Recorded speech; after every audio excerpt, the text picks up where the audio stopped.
Morning. Great to be here again with you guys here in Baltimore. We are live from the Francis Scott Key Bridge collapse site where the dolly still remains. Still see the dolly here.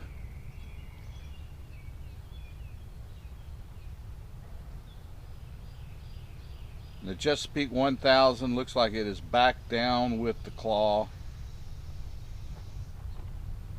for another pick. I gotta apologize to you guys for not getting yesterday's video up until this morning. If you haven't seen it yet, it's probably some of the best 12 minutes that's on YouTube right now. Go check it out. It's 4 hours of the events that unfolded yesterday from our vantage point, condensed down to 12 minutes.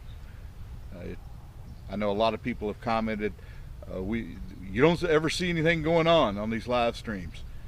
Check out that 12 minutes. You won't be disappointed. The wind has come up a little bit more today. It looks like it's more out of the east, maybe the northeast here a little bit. We are kind of sheltered. If you look back at that condenser stack, which I was informed by the Minorcan Navy, that is a condenser stack, and that is not smoke, it is steam that is coming out of that stack. That is the Brandon Shores Power Company. You can see the difference in the direction of the wind today.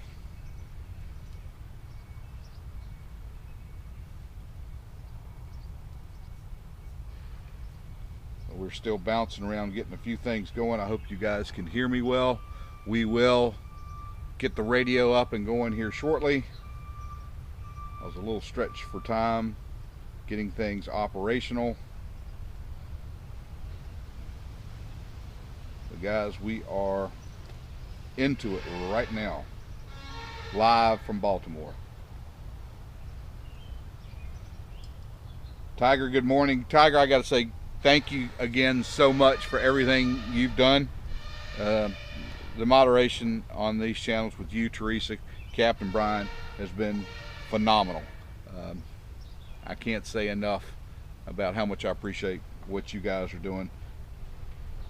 If you haven't had the opportunity to say hello to Tiger,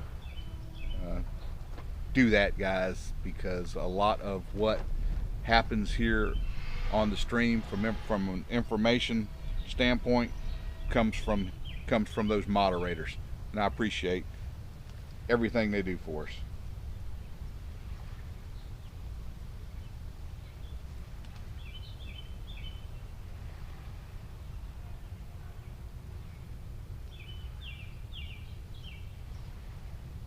There was a question yesterday about super chats. Guys, I looked and tried to start super chats. I don't think it's possible the way I set up my live stream with the devices that I use. I apologize. If you are so inclined, Tiger can help you out with a PayPal, and that is certainly appreciated. Thank you.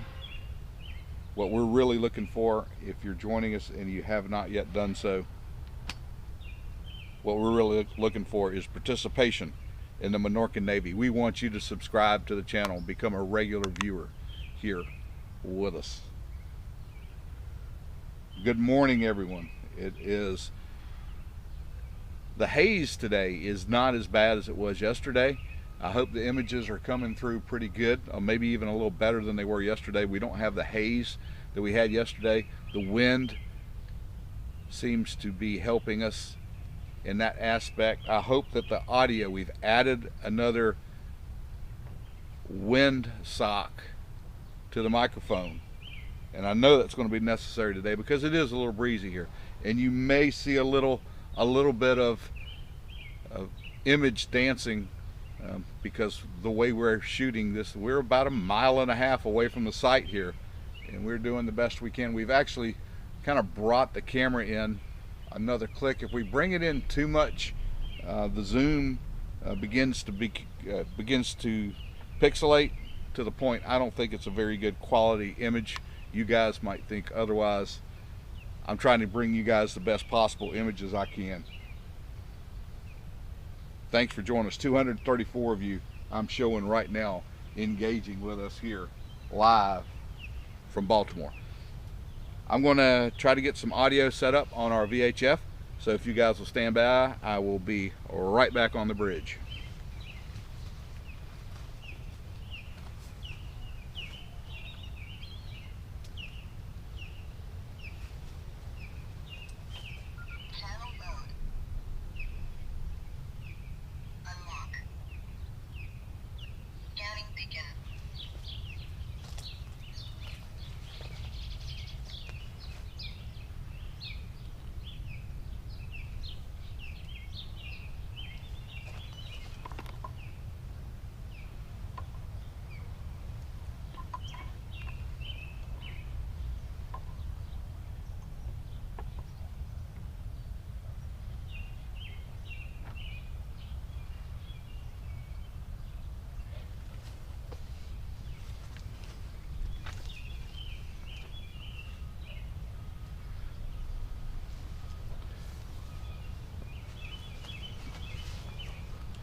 Okay guys, back here with you. We've got the radio up.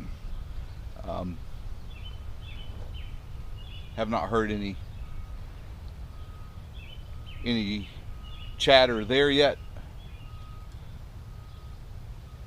but once we get it, we will try to adjust it so that it is not too loud nor too soft for the majority of you guys that are tuning in.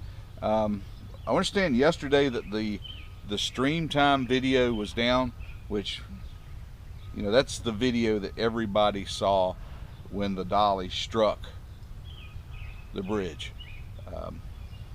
That was stream time, the stream time capture from there. Hopefully those guys are back up, and what a neat operation that would be to kind of be able to view this stream and the stream time, because you really have two different vantage points, right, from what's going on.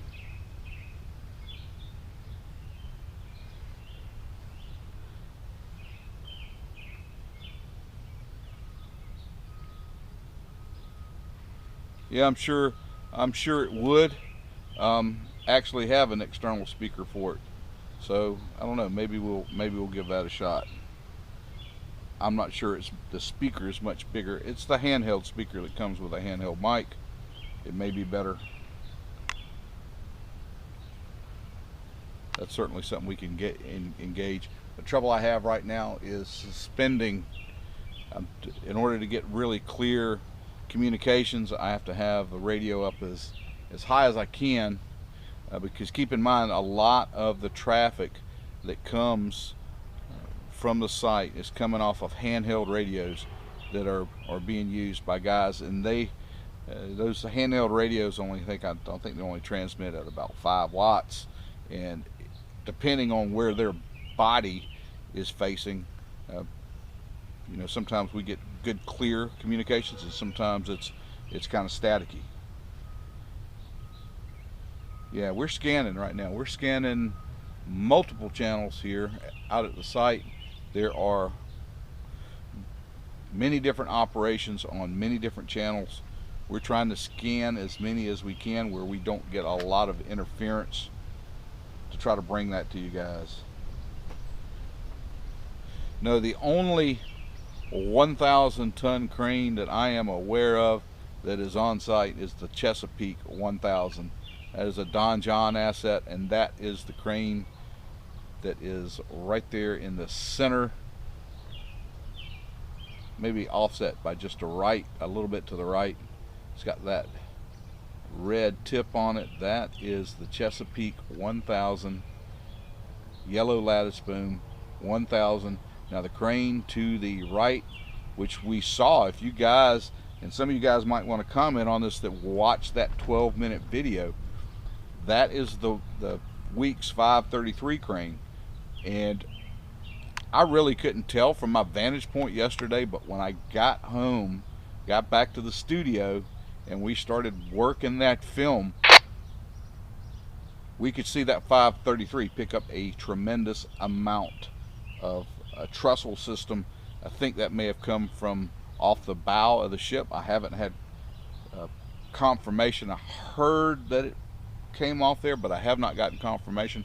But we saw in the background that 533 swing over and leave with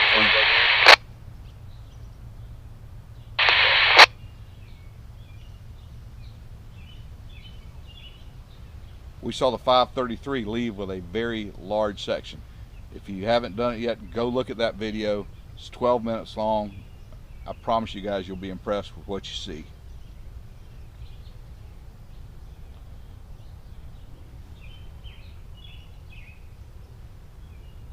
And tomorrow we're expecting to have some rain. It's actually going to start moving in tonight.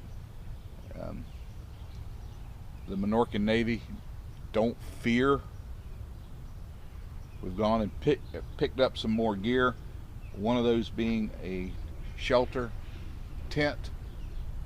We're under that now, and we've got our cameras and equipment set up. So hopefully the rain, as long as the wind does not blow the canopy off the frame of the tent, we're planning on being back here live tomorrow, bringing you guys some more images. Now, of course, inclement weather, if we start to have really crazy winds or lightning in the area, we're out of here. We're going to do our best to bring you these images, but we're going to do it as safely as we possibly can, and that may mean we retreat tomorrow, depending on what the weather does. Hey guys, thank you, Tiger. Thanks for bringing it. I was going to bring that up. I really enjoy doing what I'm doing, and the reward for me is seeing this channel grow. That's my ultimate goal, is to see this channel get out in front of a lot of different people, and the only way we can do that is with your help by subscribing to the channel. The 25,000 mark for us happened yesterday. That was during the live stream. Guys, thank you so much for allowing me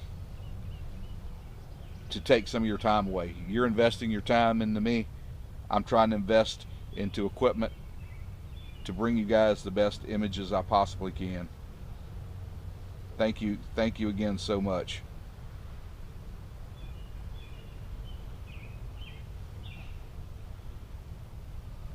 You know, one thing I noticed when we were in the studio and editing that film,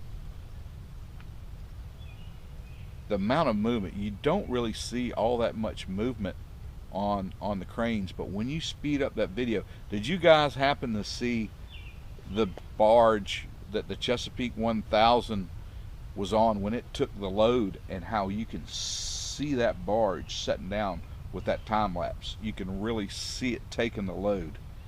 If you haven't done it yet, take a look at the video we posted. Again, I apologize for not getting that out sooner. There was a glitch at YouTube, and we got a little notice from them after I had tried to load that video about 5 different times.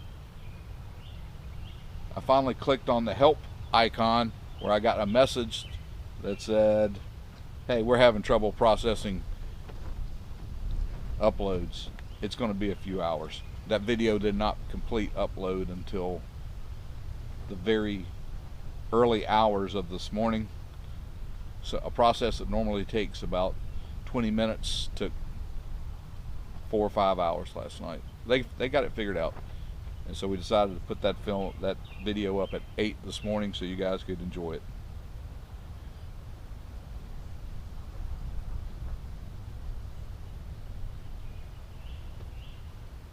Man, it looks like they got a pretty big swing up there on a block, that secondary block up there on the Chesapeake. Are you guys catching that? We can see it pretty clearly from here.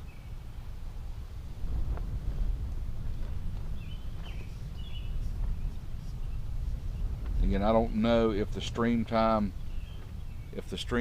live feed is back up. I hope it is, and what a great opportunity that would be to get two different views if you have the capabilities of doing that of the site today.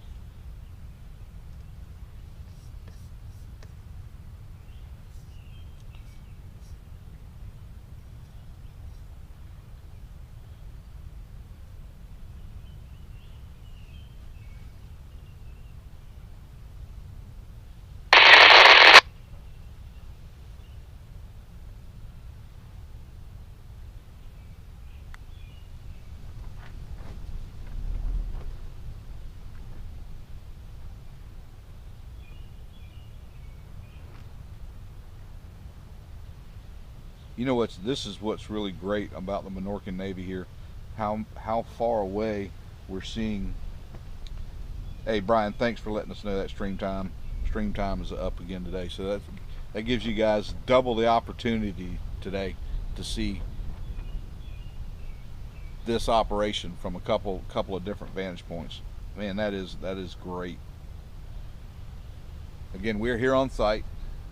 The dolly is still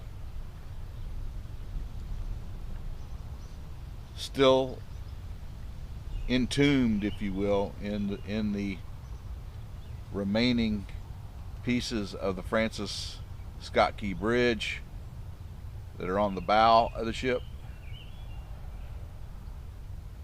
And Don John is again back out on site with the Chesapeake 1000, and they've got that claw back on the. We may be seeing something coming up now, guys.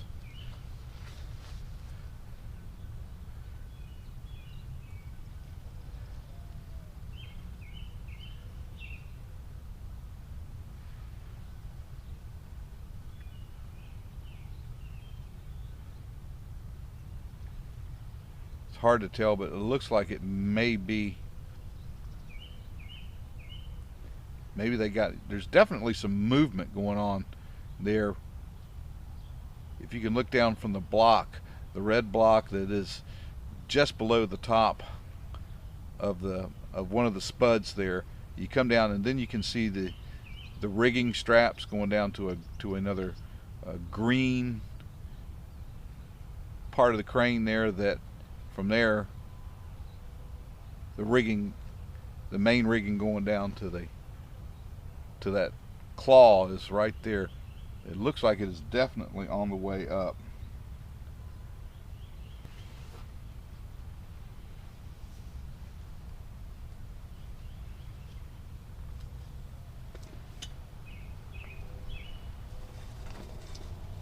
I'm so thankful you guys are here with me today. 732 of you guys here watching the stream live. Thank you again for being a part of this. No, I am not exactly sure where the stream time. I think the stream time, somebody correct me, but I think the stream time video is actually on the other side of the bridge and the ship. You know, when we looked at the stream time from the night of the incident, the ship was kind of coming straight at the camera. We would be behind the ship here. So I think the images that are coming from the stream time camera are actually on the other side. Somebody correct me if that's not correct. Gee, Steve, I wasn't sure. It seems like it wasn't too very far into the video. I don't have a timestamp on that, sorry.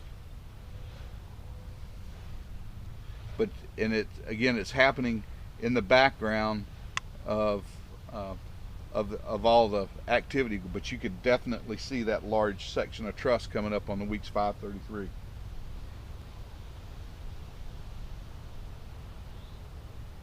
Yeah, see, Tom here is piping in and letting us know that camera is on the other side. So what a great opportunity for you guys that have the capability of getting two images, maybe off of a tablet, maybe off of the television. We have a lot of our viewers, because YouTube gives us this data a lot of our viewers prefer to watch our video on the television. They want to see as much of it as they can, and that's why we invested in what we've invested in, to bring you guys the capability of 4K vision on our recorded videos.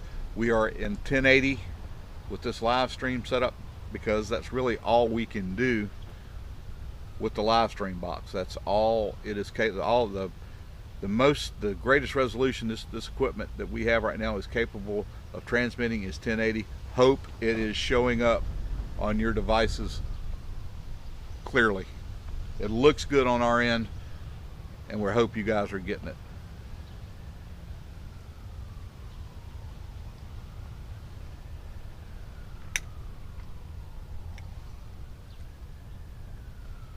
Yeah, if you guys don't mind, and you can find your way to that like button, the thumbs up, that helps spread the news. When people are engaged in either comments or they're hitting a thumbs up, that tells YouTube that there's some pretty exciting content coming from this channel.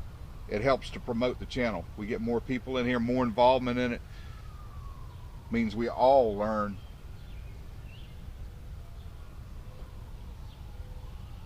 a little bit more. I'm here to learn every day, guys.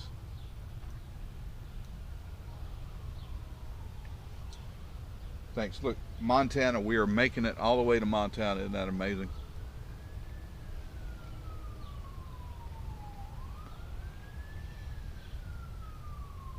I can see the claw above. Can you guys see that now? Can you guys see the claw coming up there? It is right behind that spud, so we don't have a completely clear picture of it, but I can tell it's closed. I just can't tell what's in it.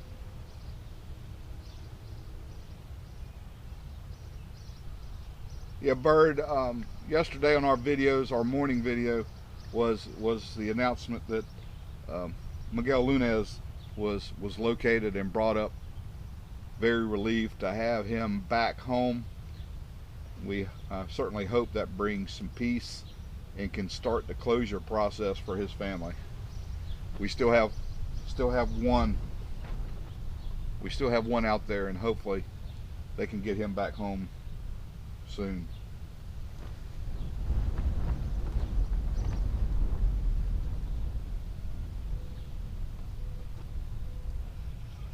Good morning, Derek. Derek Astorino is joining the chat now. You guys, Derek is a good buddy of mine, another YouTuber down in Charleston, South Carolina. Derek does some pretty, I like to eat. Derek knows that, and his channel is centered around cooking on the water. If you guys have not seen any of what Derek's doing down there in South Carolina, he's taking a barge and he's building basically a commercial kitchen on that barge, and he has celebrity chefs come out and they do some amazing things. Some of the best seafood I've ever seen prepared has been over on Derek's channel at the Food Boat. You guys check that out.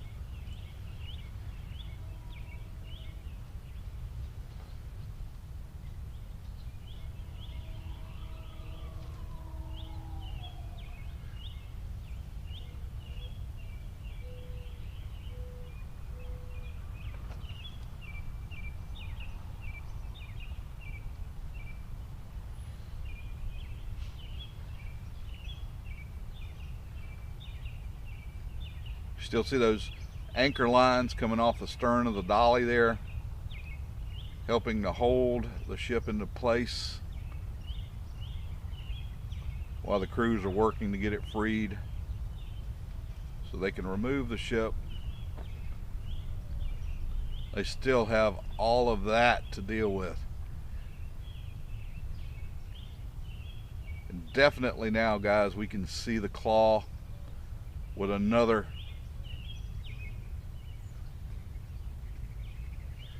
huge load of debris in it right now.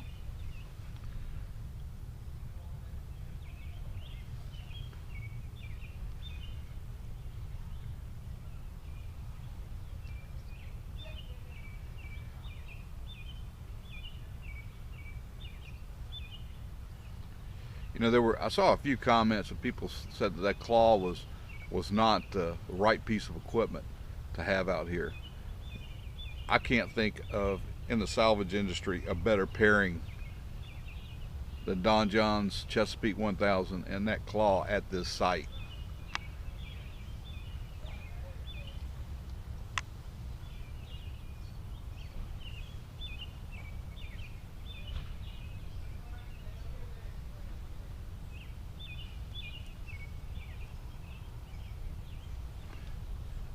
If you guys don't mind the flagpole in the view, I'm going to pan back to the right here just a little bit, and we can see the Weeks crane there as well. Apologize for that blurry flagpole. Really nothing we can do about that right now.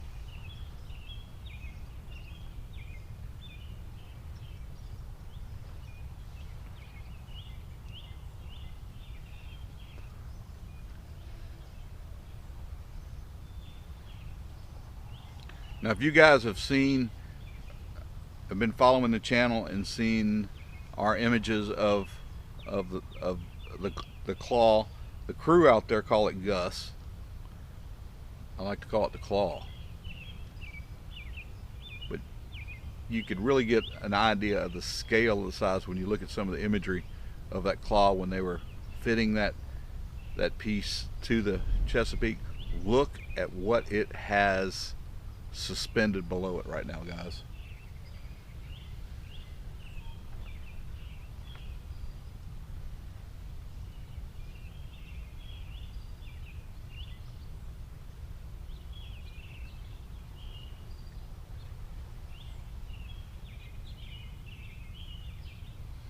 Well, you know, I don't know what would be a better application than the claw. Right here for what they're doing, trying to get this material out of the water. What would be the alternative to that? Sending divers down to independently rig each piece to come up.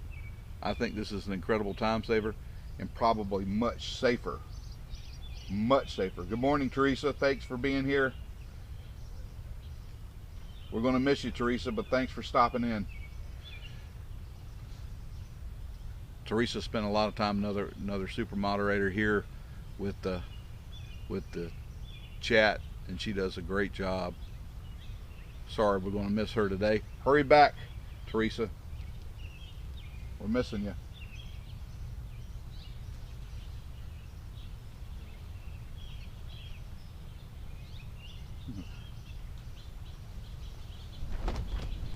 Chapoletto. You let that go.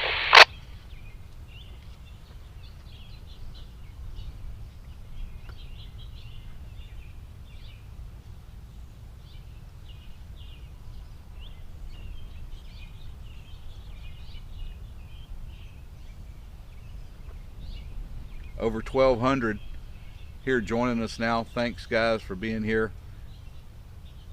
If you haven't done it yet, hit the thumbs up for us, guys. Let us know. That helps the channel. It helps the channel grow.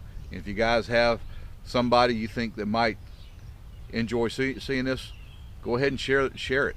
Let people know what's going on live right now from Baltimore.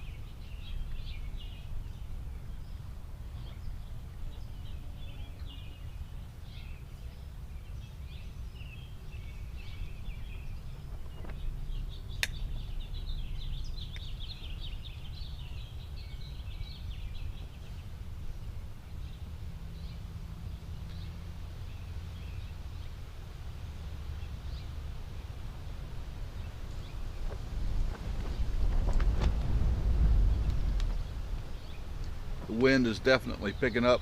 If you guys can look at that condenser from the power plant, you can see how that steam is really laid down now. It's kind of out of the view, but we'll scan over that way just so you guys can get an idea of what's going on. See how it's just laid over there. The wind's coming up. We've got weather moving in.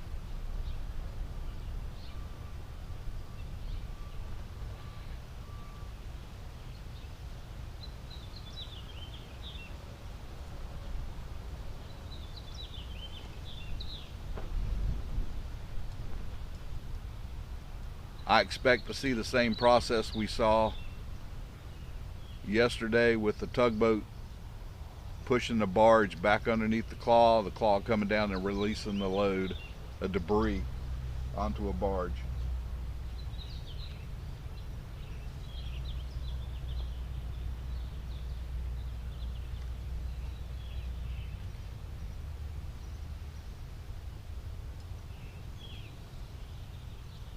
Hey Marcus, thanks for joining us there from Middle River. Yeah, this is right in your backyard.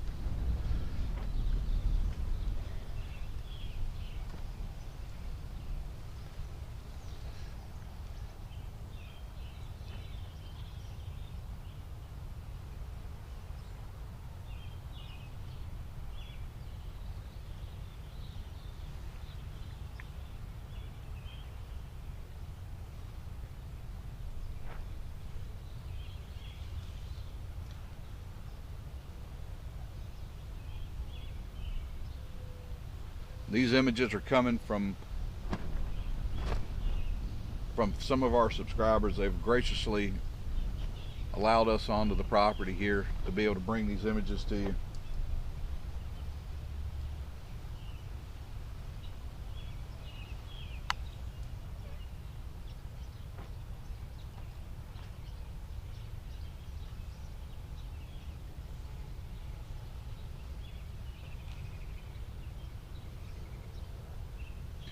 Well, what you're looking at now, we're on an A7 with a 655 millimeter zoom lens, and she is maxed out right now. And then we have the digital zoom is turned up just a few clicks.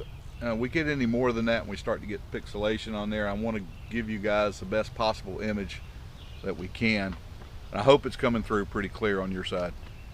Again, we're recording from the telescopic camera in 4K, and hopefully, if we don't have any issues with that video, we'll be back. We'll do the same thing like we did yesterday with it, speed that video up.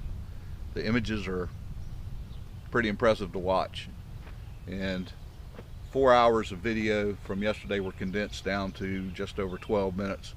It's probably some of the best 12 minutes available on YouTube today.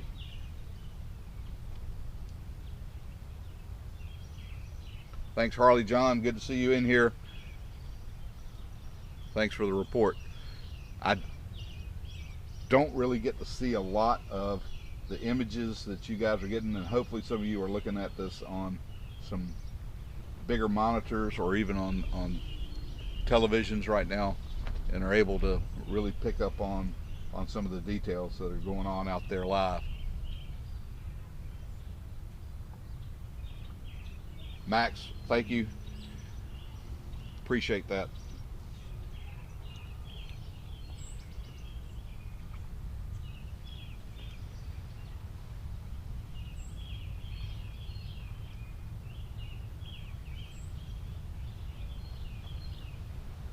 We're in the process right now of watching the Don John team on the Chesapeake 1000 with a load of debris. They've just pulled up on that massive claw, and it looks to me like they're maneuvering the barge into place, and they're going to lower that down here, and we'll get to see that.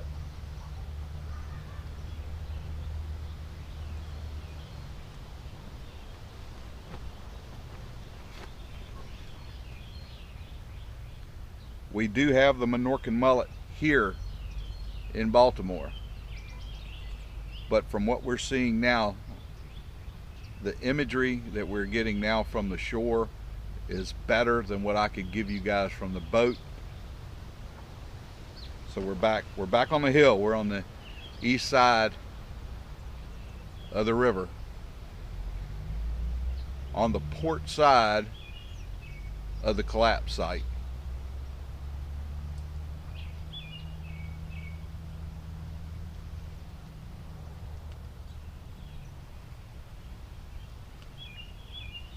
Thanks, Ralph.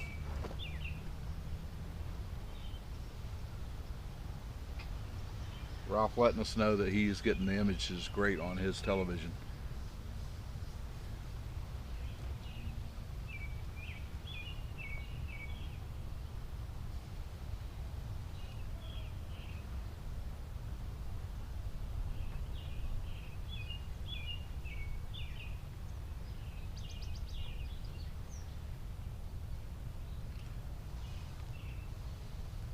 Now, we've seen some talk in the media about the timeline for moving the dolly to happen next week. Our schedule will put us back here, hopefully, to catch that for you guys when it happens.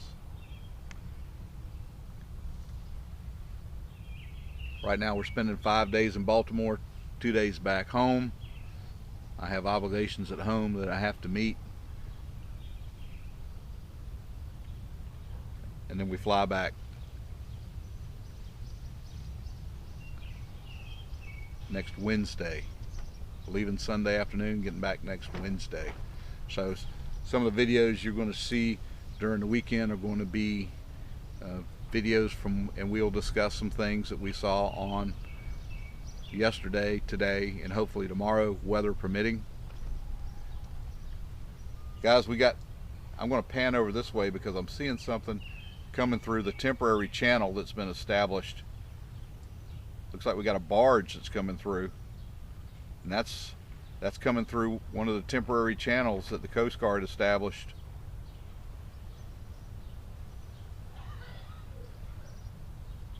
And I'm not sure what that is. Aggregate, maybe? Somebody let us know what's going on there.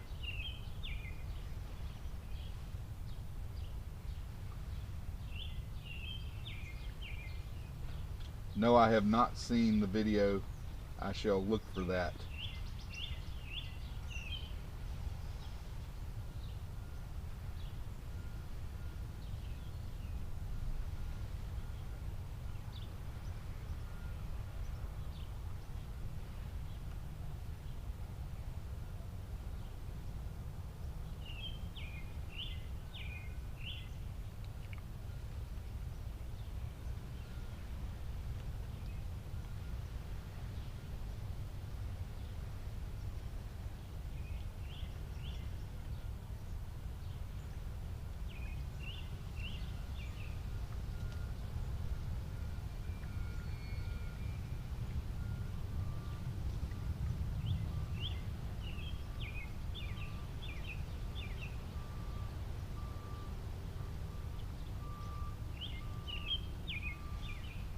So maybe that is building material, sand or something that's being transported into the port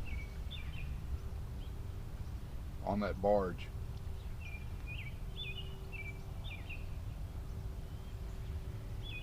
I think, Steve, I think everybody would, if you can post the link here, yeah, I think that everybody would like to see that.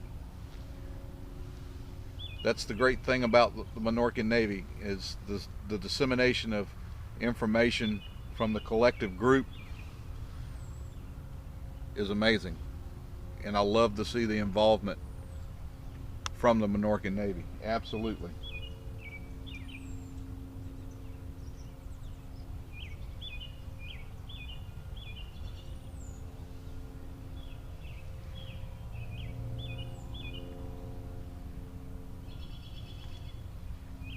Almost 1,400 I'm looking at right now joining us here. We've had the stream up now for just over half an hour.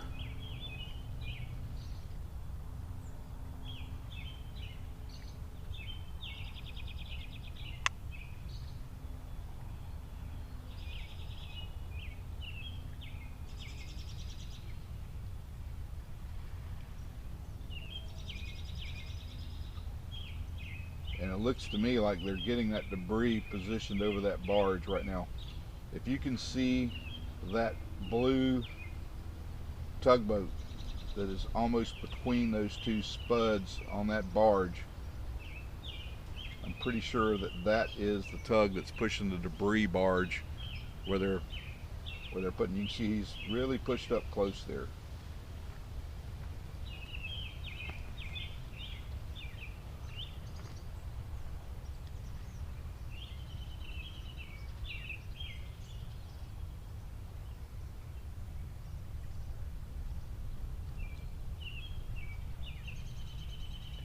The port is going to be to the right of the screen.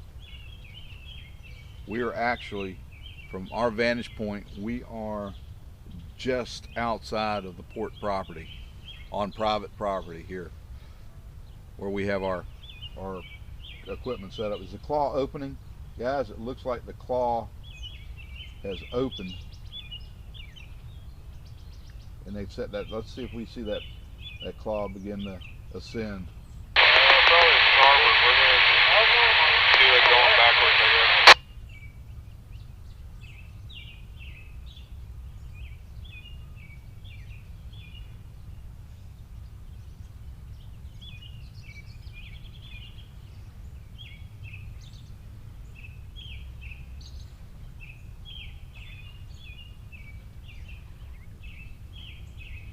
Yeah, it looks like it does take a little time to get that debris positioned on the barge. You got to think that when they release that, they want to make sure that what they have collected stays on the barge. These guys are doing some amazing work out here.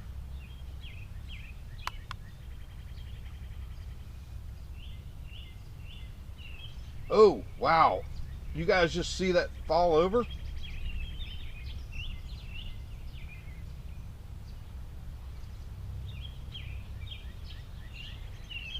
Hopefully that stayed on the barge. It looked like quite a bit of it just kind of fell over. Hope you guys were able to catch that.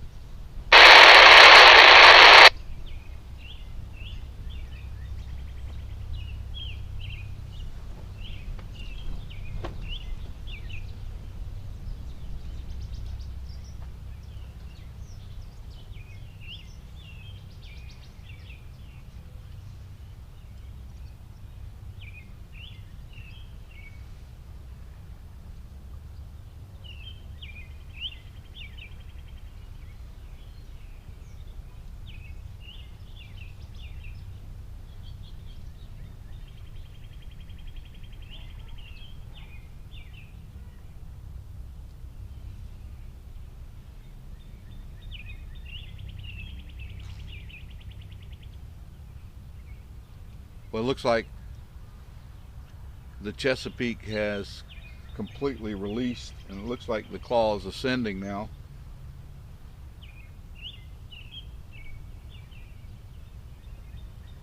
And then what we've seen happen yesterday is the barge that was pushed underneath the claw will be reversed and backed away. They may reposition the Chesapeake, and they have to do that by kind of twisting the barge with the tugboats. The Chesapeake itself does not rotate on the barge. It is a fixed derrick. So in order to move the claw left or right, they actually have to turn the entire barge over a little bit to reposition.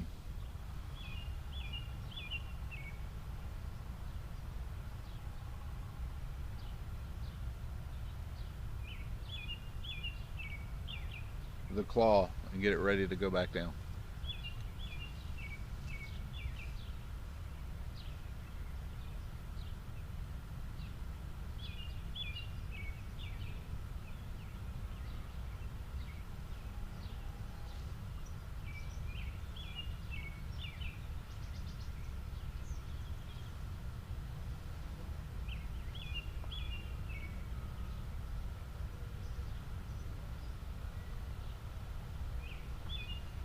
I gotta tell you guys, I just looked at the monitor for the 4K telescopic camera that we have up recording right now, and those images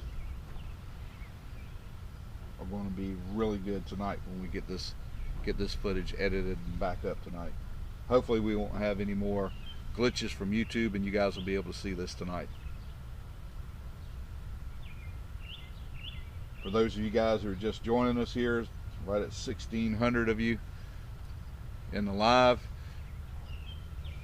if you haven't yet seen the video that we posted on the channel this morning at 8 o'clock, it is 4 hours of work from yesterday condensed down to about 12 minutes. It's sped up, and you can really see what's going on in that time lapse of how much work is being done.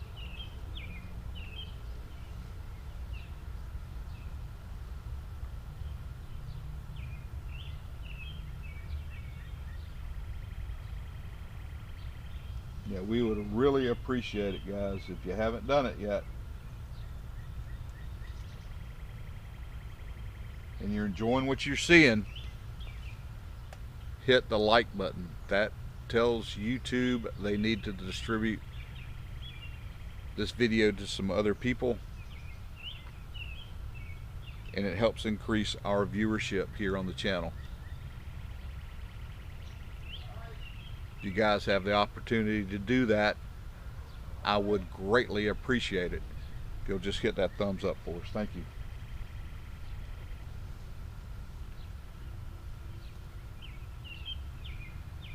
You know, yesterday during the live we did reach 25,000 subscribers, and I never would have dreamed that the channel would have grown like it has. That's because of you guys. All part of now of the Minorcan Navy. I salute you.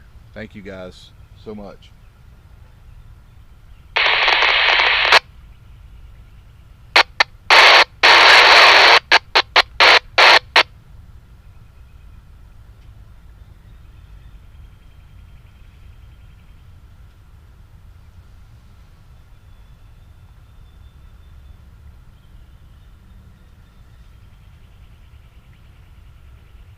You know, when we did the work we did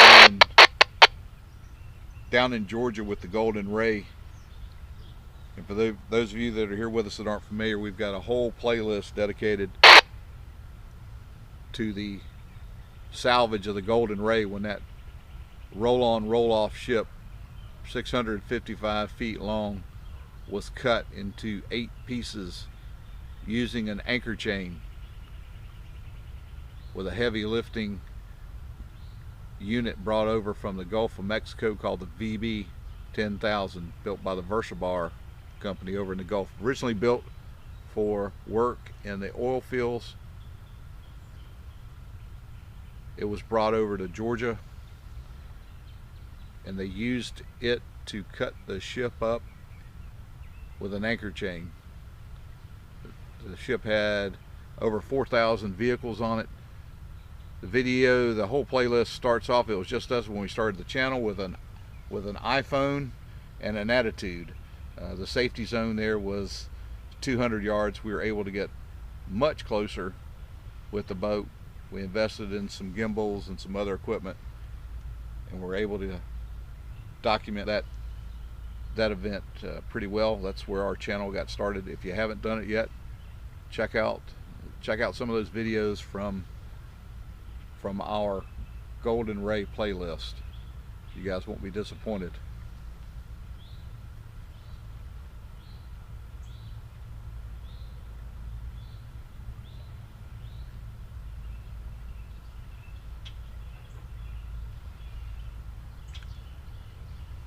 You know how this works. You know, usually the sonar teams come out and they're going to do some mapping after the work is done and while the work is ongoing. They're getting imagery. They'll take that imagery back, they'll look at it, they'll analyze it, they'll see where the debris is, the next bit that they need to work on. You got to keep in mind, this stuff is laying down there like a bunch of pickup sticks, and they really have to look at it to try to figure out what's the most efficient way to utilize this claw. They will formulate a plan, and then they will execute it. There's a lot of planning that goes into the daily operations out here with this type of salvage.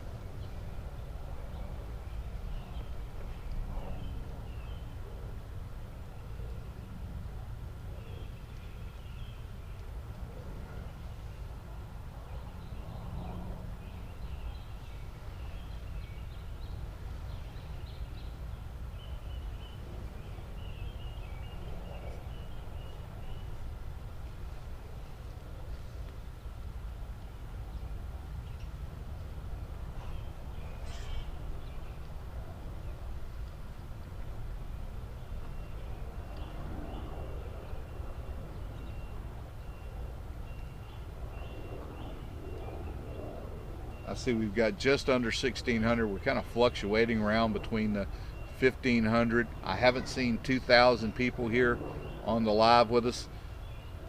I can see that number kind of fluctuates. I know it's a weekday, and some people are going to be jumping in and jumping off. I also know that a lot of you guys are locked in on this with me, and I certainly appreciate that. Thank you. Thanks for your time. Thanks for your investing your time with us here on the channel.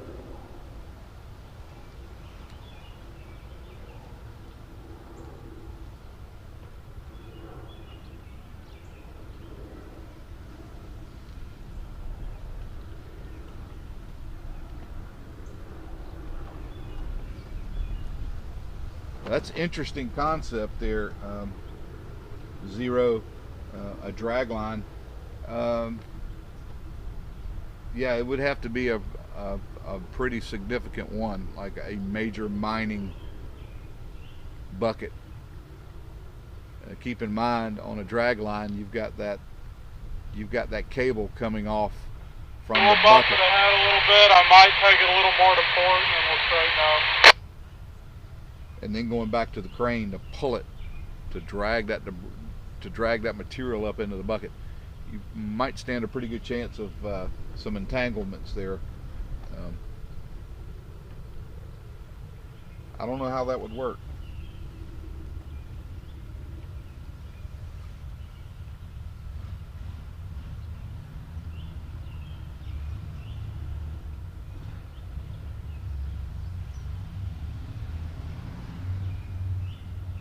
No, I have not heard when they're going to remove the other section.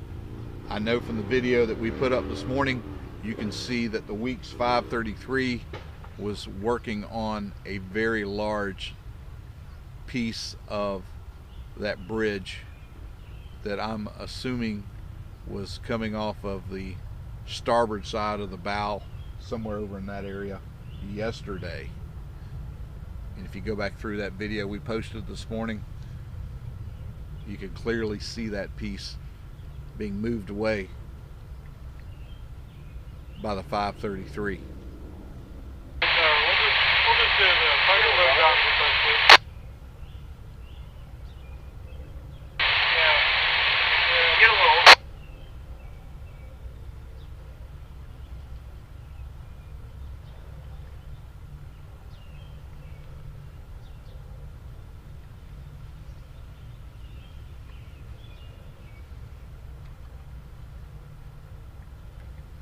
That's an interesting part you bring up there, Lazy. Every time that claw goes down and brings up debris, it's also moving other debris down as it comes up. So you are exactly right. They do have to constantly survey with the sonar boats that debris pile to understand where those pieces are and if there's been any shifting or movement down below the water.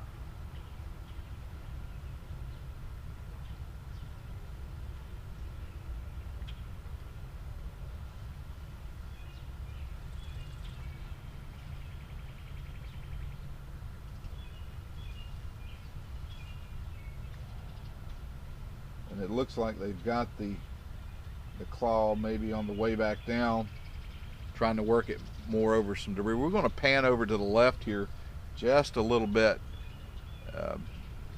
so I can show you this. The other big clamshell dredge that's on site, the Dale Pyatt, this is a Cashman dredge, is right there. And it's got that 60-yard bucket on it, and it has been working the bottom of that debris field. They've got another crane that's there to the right. It has a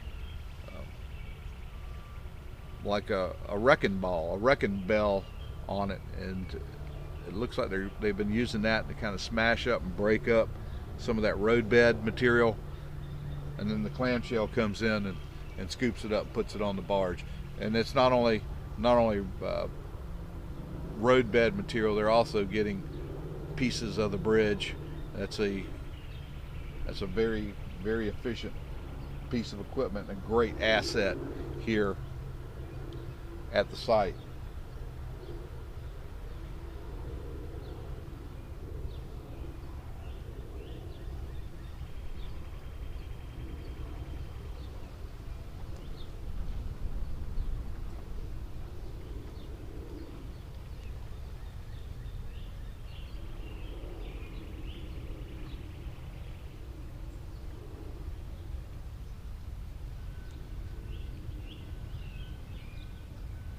Dolly still in place. Work continues over on the dolly with the Resolve Marine salvage crew. Resolve and Don John, the big players out here, working to get the Port of Baltimore open back up.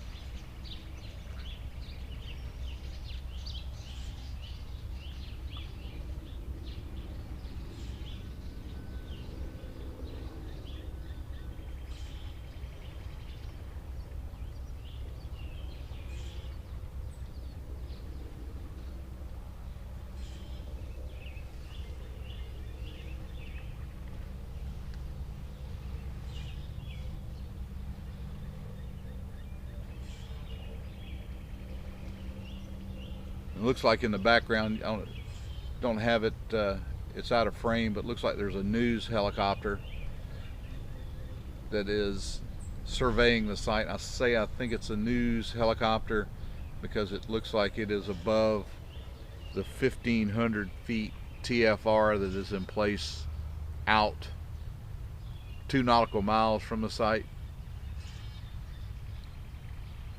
Every now and then we will see aircraft, helicopter that comes in much lower, and that asset, of course, is associated with the cleanup.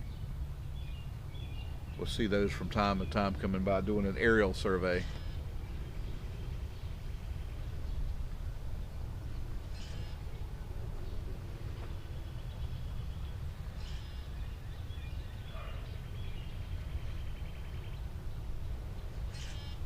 Gorilla,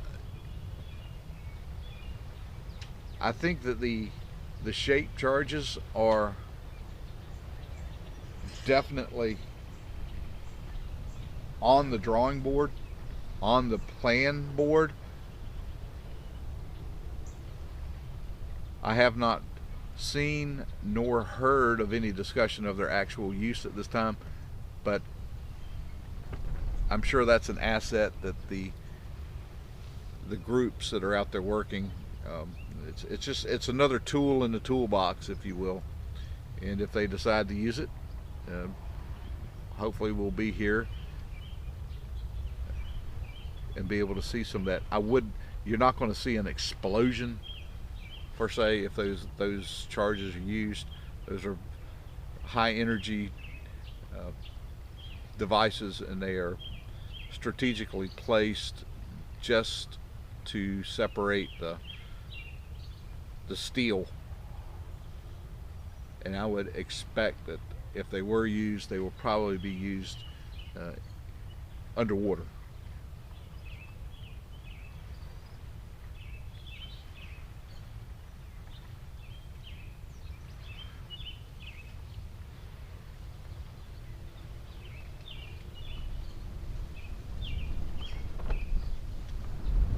Think transit, yeah, the helicopter. Now we got. That's what's great about the Minorcan Navy. Here we are. The transit's letting us know that's an NBC 11 aircraft.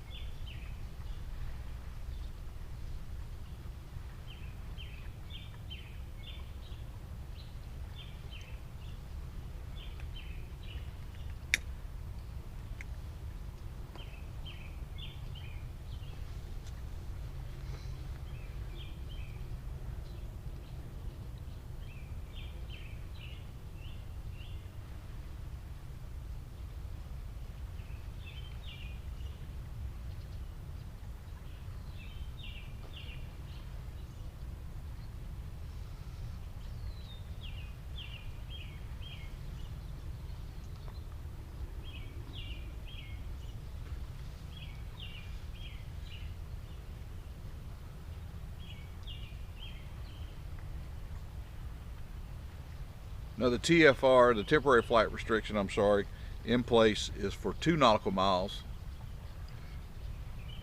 up to 1,500 feet.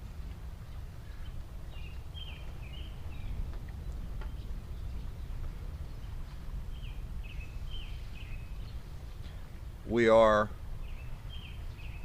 a certificate holder for drone operations commercially. However, that TFR is in place and precludes us from encroaching inside of that TFR.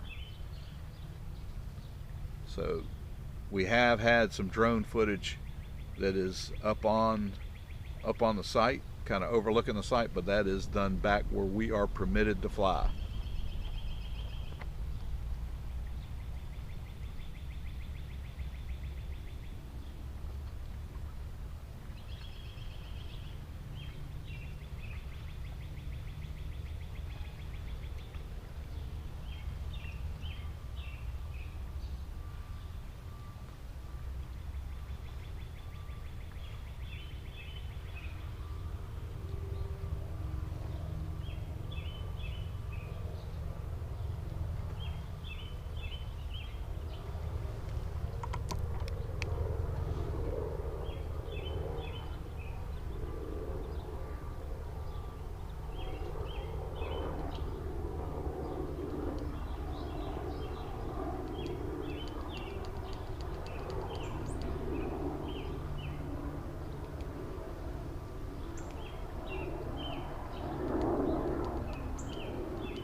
Yeah, you guys are right. The FAA, if you violate, especially somebody like me that's trying to get you guys imagery with a drone safely, they put the rules in place for a reason, and we don't want to lose our certificate, so we abide by those regulations when we fly. And the airspace, you can see there's a lot going on out there, and having a drone up in that area that's not authorized to be in that area would not be, you would not be operating safely. Those guys out there, when they do have drones up, they're aware that they're there.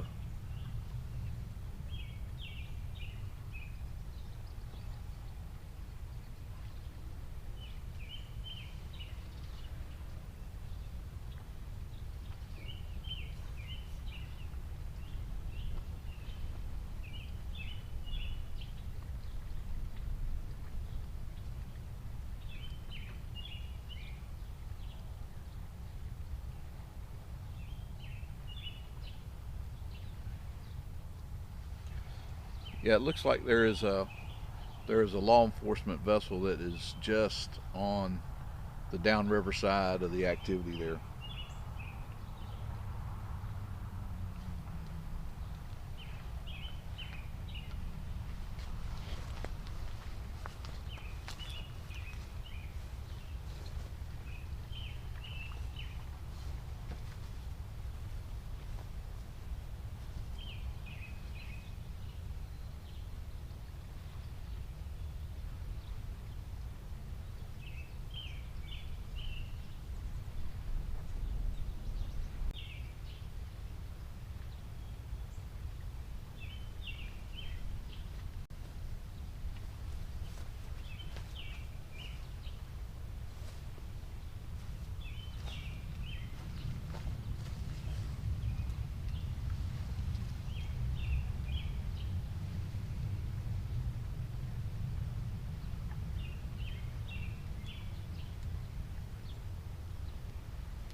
Guys, thanks again for joining us.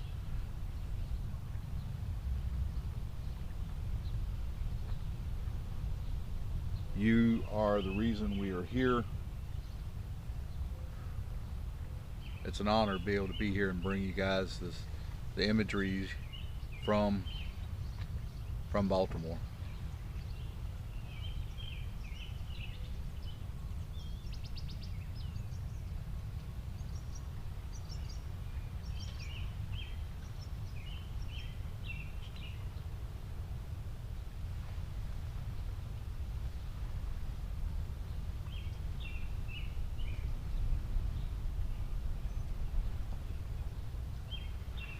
Oyster Bay is another one of those Don John assets that is out there, and yeah, you can see it working out there with the clam.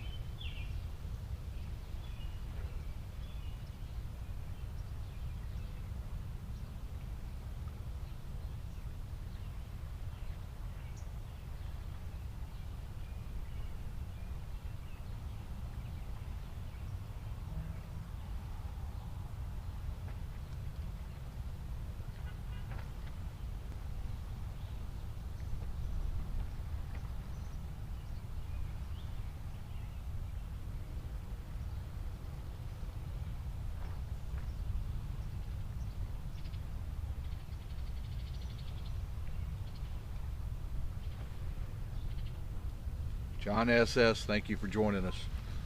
Good to see you here in the chat with us from Baltimore.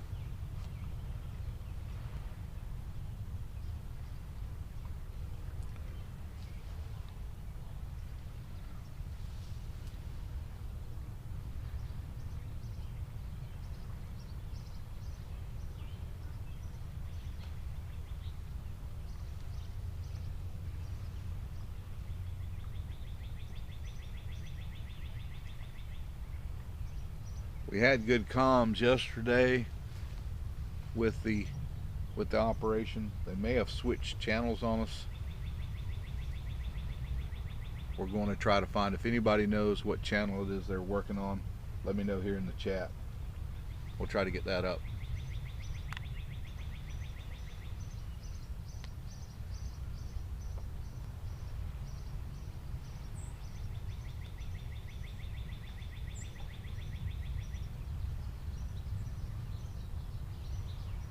Coach Hidalgo is in the chat. Thank you, Rocky, for joining us.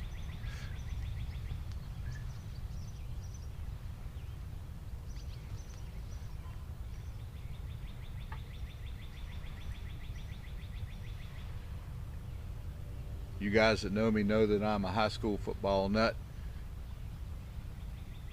Rocky Hidalgo is our head coach at our local high school in Brunswick, Georgia. I spend a lot of time with those guys.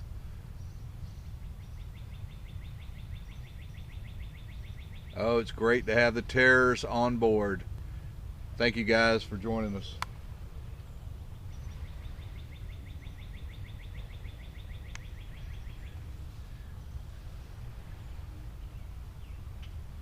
Very, very happy to be a part of that Terror organization down at Glen Academy High School in Brunswick, Georgia.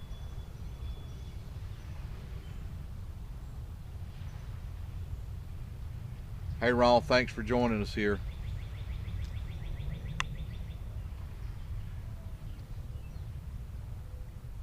Hopefully the images that you guys are getting back off YouTube here are clear.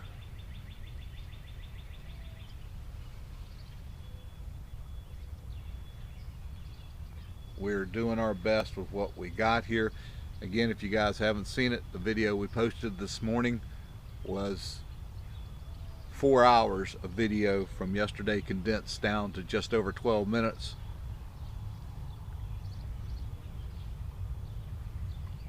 And I got to tell you, it's in 4K, and it is probably some of the best video out on YouTube today.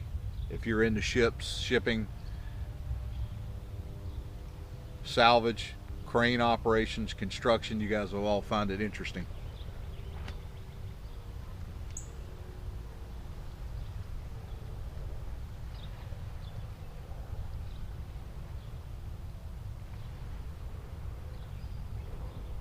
Now I can't tell but it looks like the block off the Chesapeake may be coming up. Is that what you guys are seeing now? Yeah, we are, Marcus, we are right. We are just downriver from the Dundalk Port facility here in Baltimore. We're on private property here, just off. As a matter of fact, I am looking at the port fence next door. Just to give you guys an idea where we are here at the port of Baltimore today.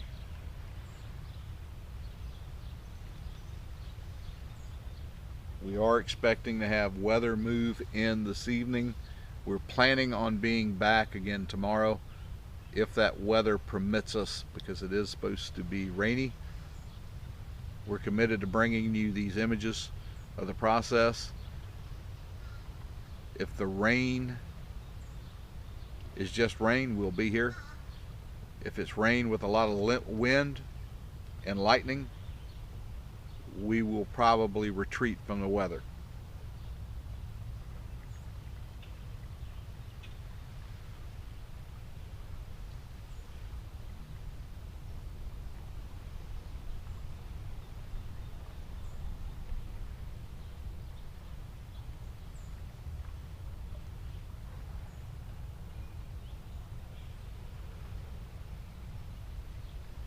You know, this operation, when they started this, and the first time I came up and was actually able to see firsthand the damage from the debris and the dolly, and they said that they would have the main channel opened for navigation of commercial vessels by the end of April, I did not believe that was going to happen.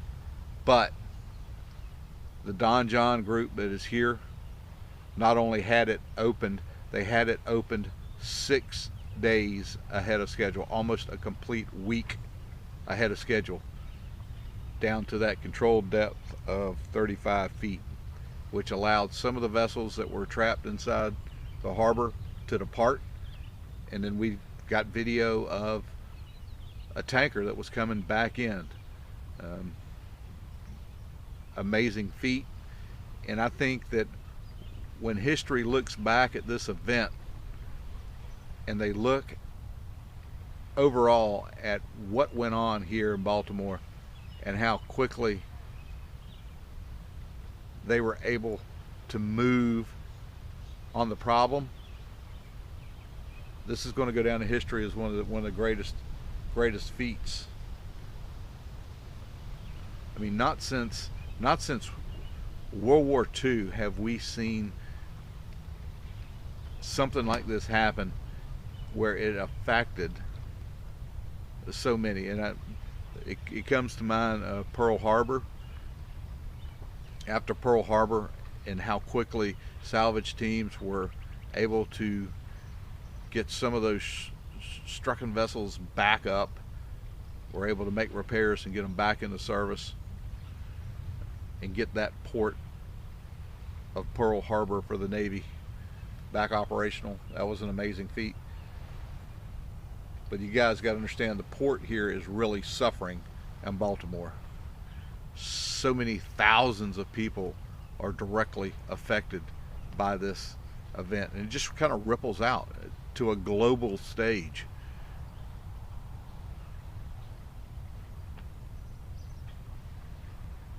These guys have done a tremendous job.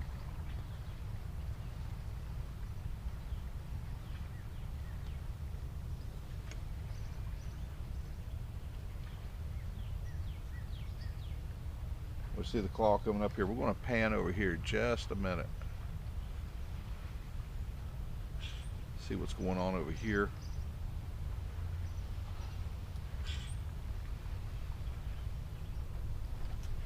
It looks like they're working on trying to break up some more of that road surface over there. And I think we're going to see that big wrecking bell come up and then drop again as it goes down and tries to break up that debris.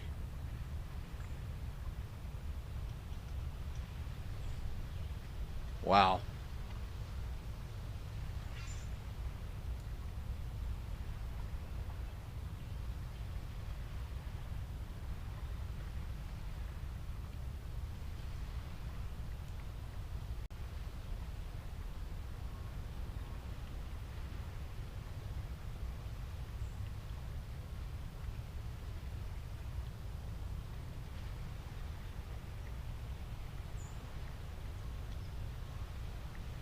Is Greg here with us? Hey, Greg.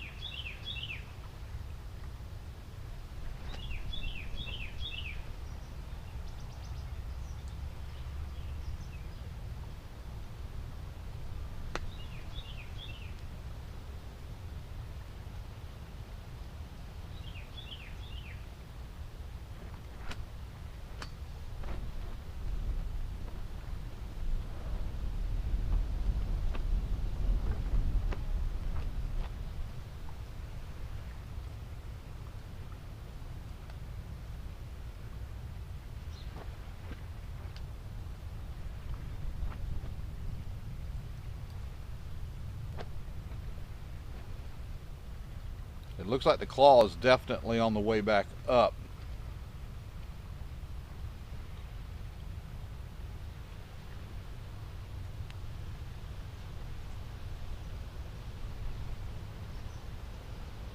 Let's see.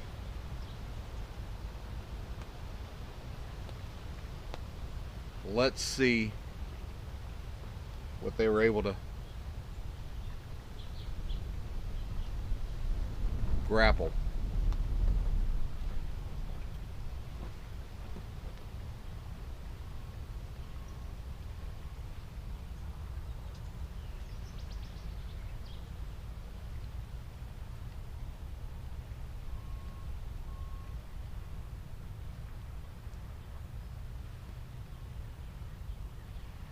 Yeah, Jeff, you're right. It was on the other side.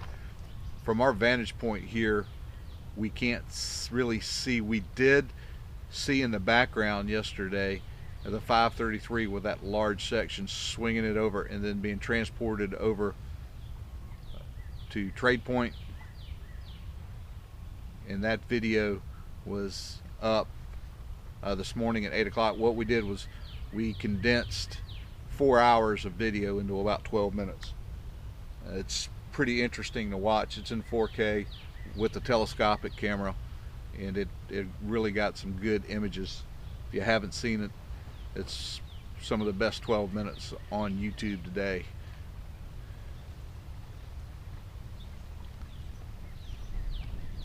You know, we were having this discussion last night of May the 10th, and looking at the tide charts, the dates of the 8th and the 9th have the highest tides. If the ship is grounded softly, a higher tide is going to give them better conditions to move the ship. The 10th, the tides start to back off again. Now it's about a 2-foot swing here on a normal tide in Baltimore, but every little bit helps.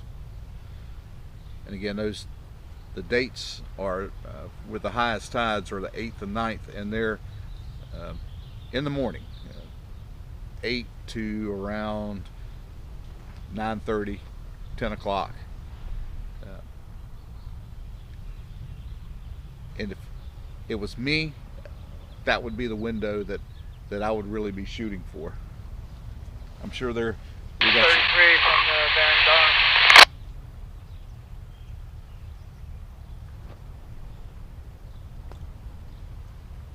there may be some other factors that preclude them from trying it until the 10th, but from a salvage standpoint, I would think that would give you the best opportunity to try to move the ship.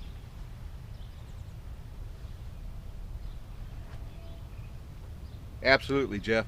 That's what we're here to disseminate the information, you guys. Um, it's there and available.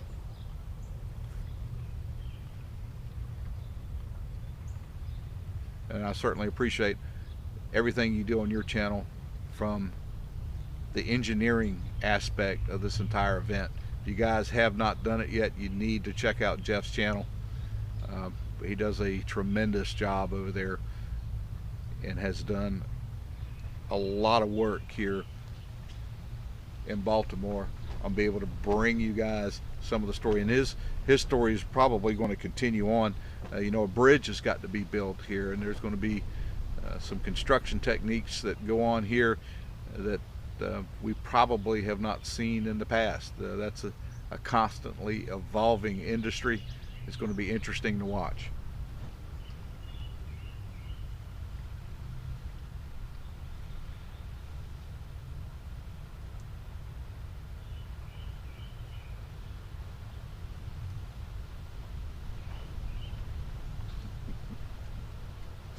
Yeah, it is funny. I've always called. We saw this hydraulic grapple being used down in Georgia on the Salvage of the Golden Ray, and I called it the claw down there a couple years ago. These guys have their own nickname for it, Gus,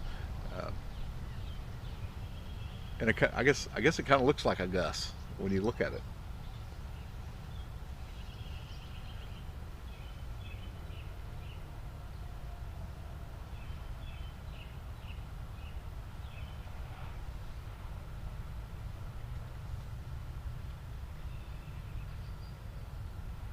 Thanks, Coach Hall. Good to see you here in the chat too.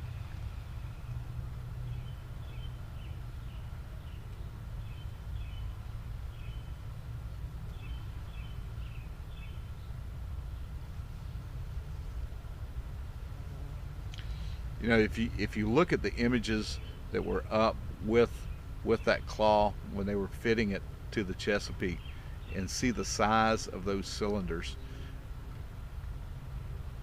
I wonder how big the supply lines for the hydraulics are.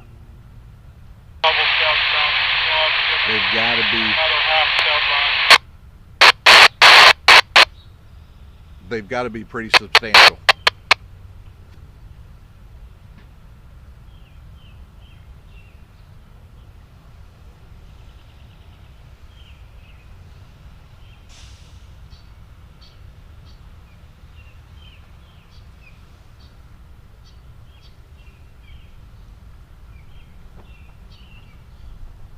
Our images of the claw right now seem to be they're a little obscured because of that spud that's between us and the claw, but I can definitely see something in that claw.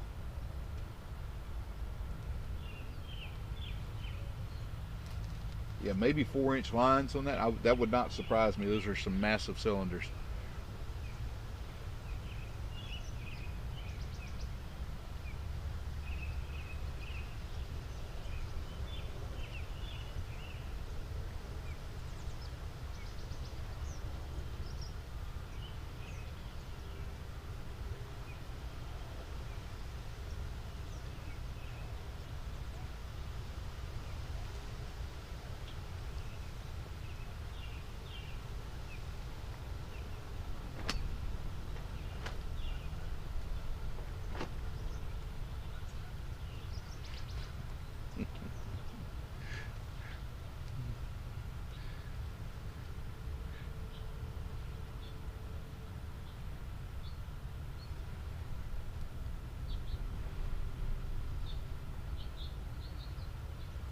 All right, Transit, thanks for joining us. Appreciate your input. The Minorcan Navy, again, you guys are amazing when we can come together like this and be able to discuss things, and so many different people can add bits and pieces of it to really make this event understandable. Thank you guys. Thank you guys for participating.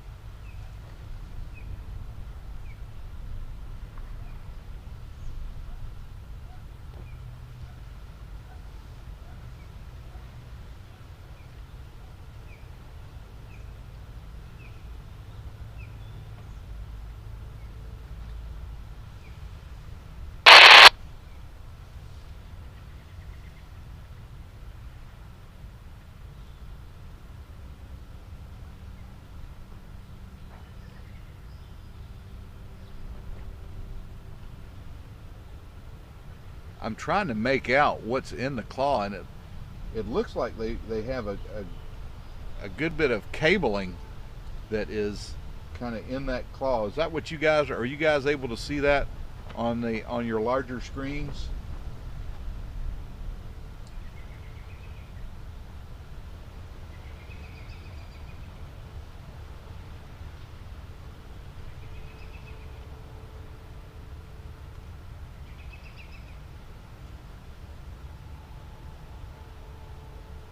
It would appear to me, from what I'm looking at, it looks like they've gotten something that has a good bit of cabling in it.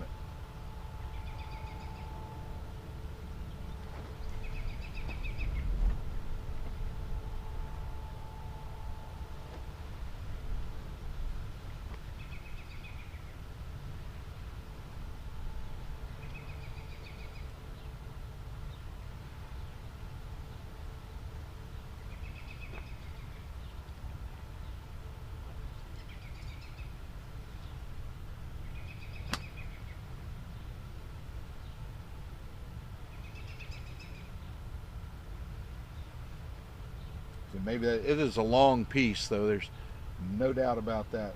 Whatever that is, it is long.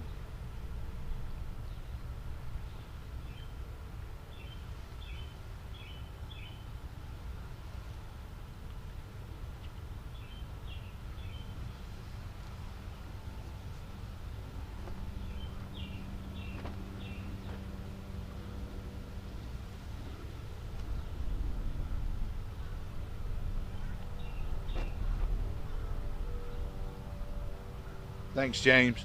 That very well could be what it is.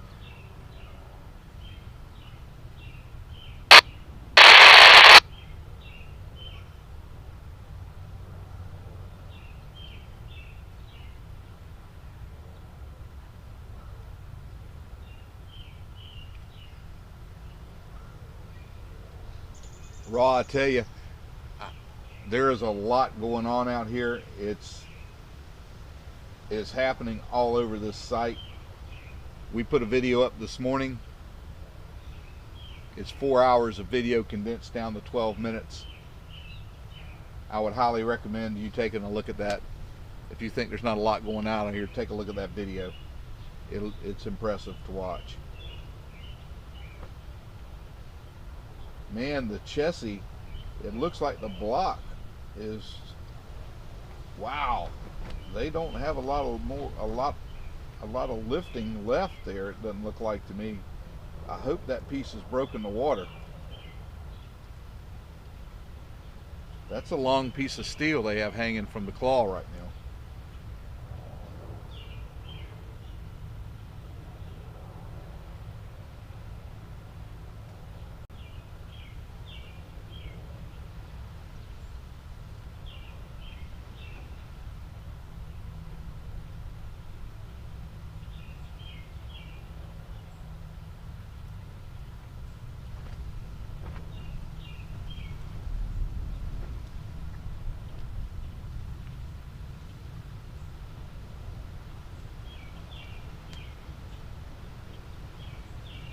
Almost 1,800 of you guys are spending some time here with us live from Baltimore. Thank you guys for joining us. If you're in for the first time and have not done it yet, please give us a thumbs up and hit that subscribe button.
Yeah, you don't want a 2-block crane.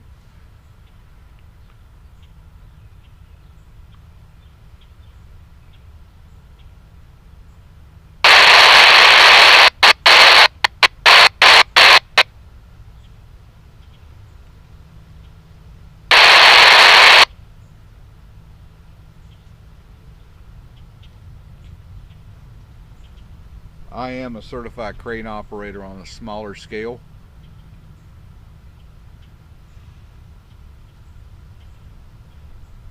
I'm certified to 25 tons, which is not but a teaspoon in comparison to the operations that are going on here today. But I understand a great deal of the concepts and limitations of reach, lifting capacity, and rigging on a crane.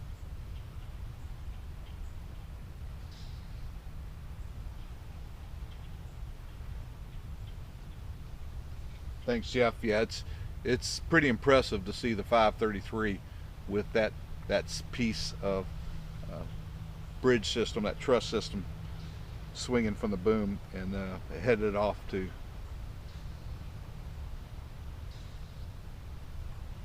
Sparrow's Point. I think we're all a little crazy. We are all a little crazy. Who's managing the asylum? Well, that's a good question.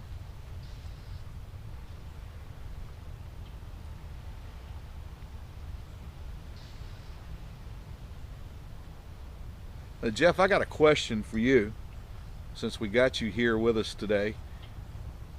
On the construction, from an engineer's standpoint,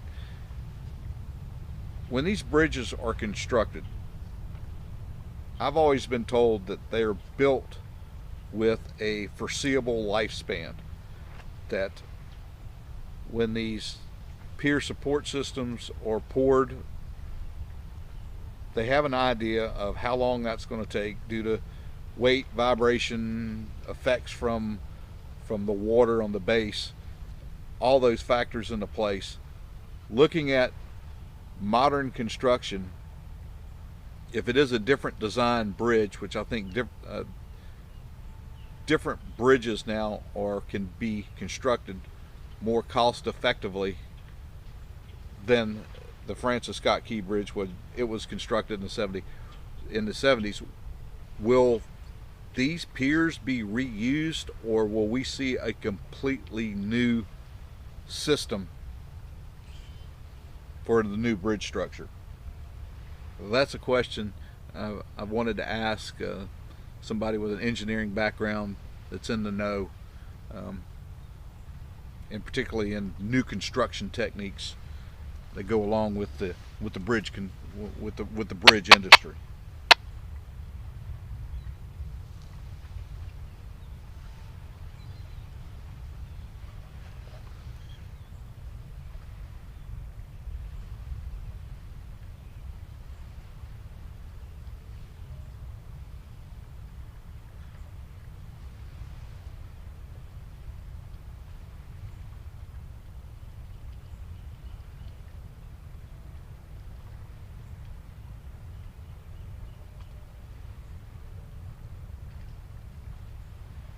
Yeah. If they could reuse them, I'm sure it would speed up the construction or the replacement of the bridge. If they could use those pieces that are already in place, that would certainly be a benefit if they work into the plans of the new design.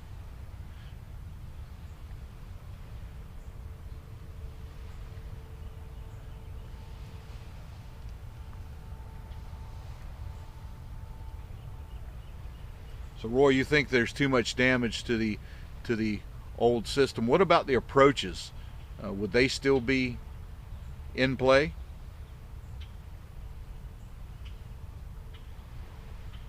Yeah, I know that after the Skyway Bridge incident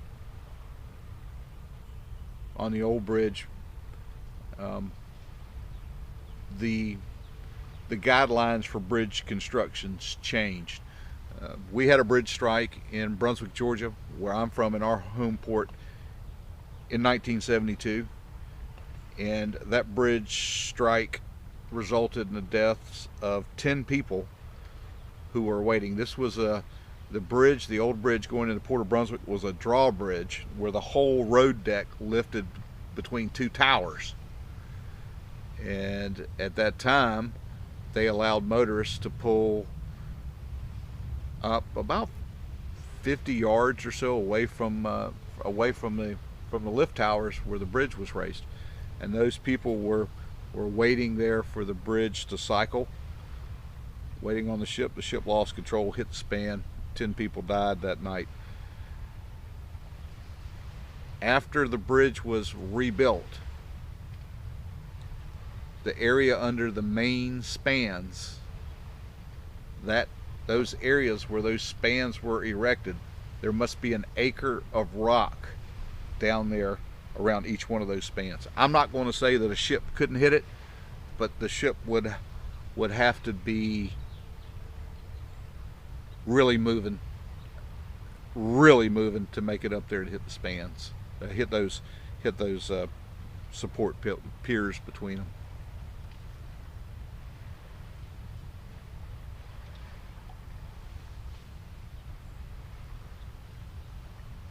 You know, guys, another thing, you know, they did make another recovery from the group of construction workers who were up on the bridge the night that the dolly struck the bridge.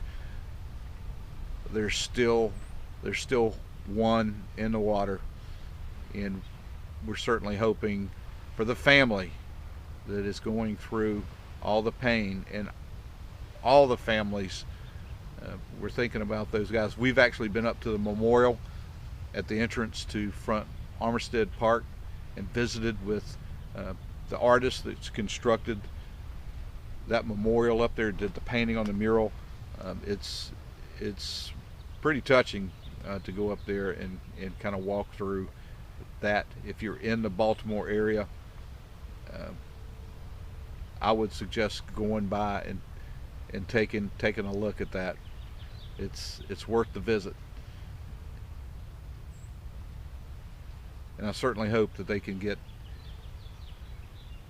the last worker brought home for those families to help with the healing process and help bring those guys closure.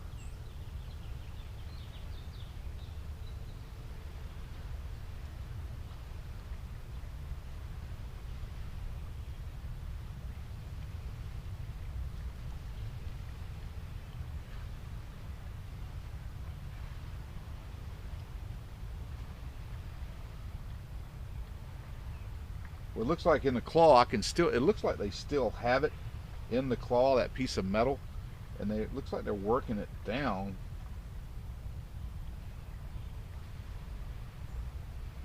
Looks like a really long piece of that bridge system they're dealing with right there.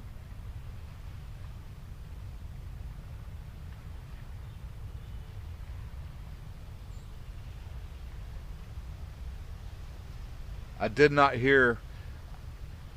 I think they're on a different channel.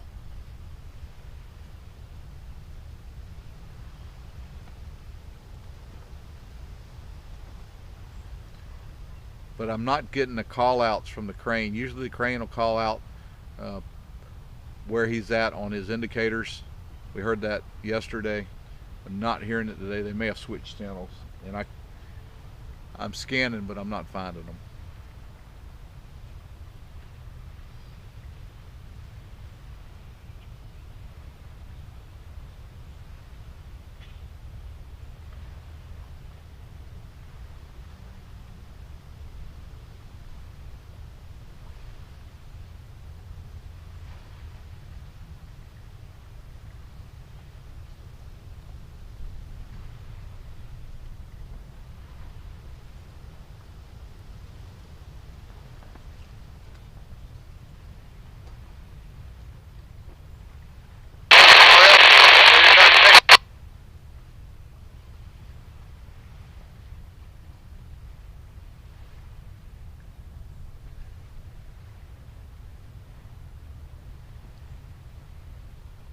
We're going to take a quick chance here to recycle this camera.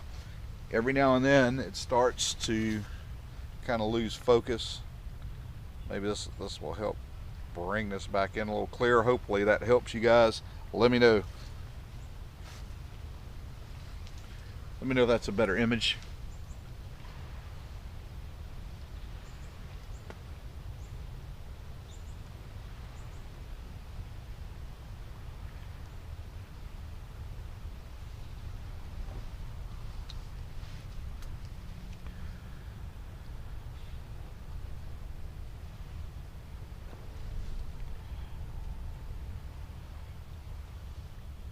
We have imagery from one of our subscribers on the night that the bridge was struck. He was going into work about 10:30, and he has given us footage from a dash cam, and it shows the guys up on the bridge working that night.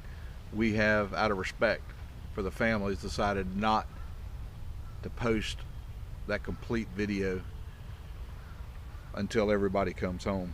But when they do that, it's something I want to do to show you guys. These guys were up, who I consider heroes, that were up on top of the bridge. If they had not been in place, position to shut down the bridge like they did, this could have been a much more tragic story here at this site.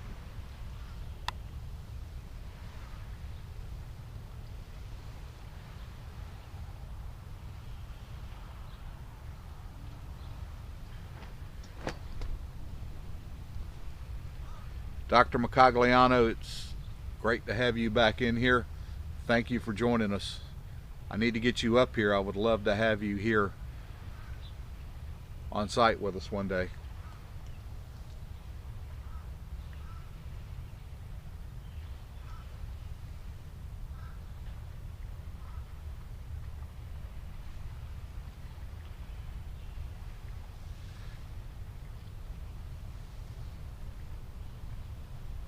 It looks like they have worked that large piece of metal down onto the barge. We can see the claw has been lowered. I can't tell from the image here if it's been opened.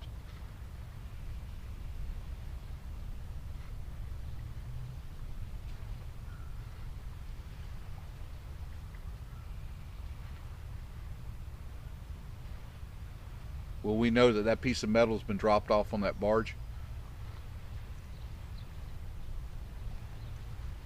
And I expect to see, after it's opened up, we'll see the claw reascend. Expect to see a little bit of repositioning of the Chesapeake 1000, and then we'll see it lowered back down in the water.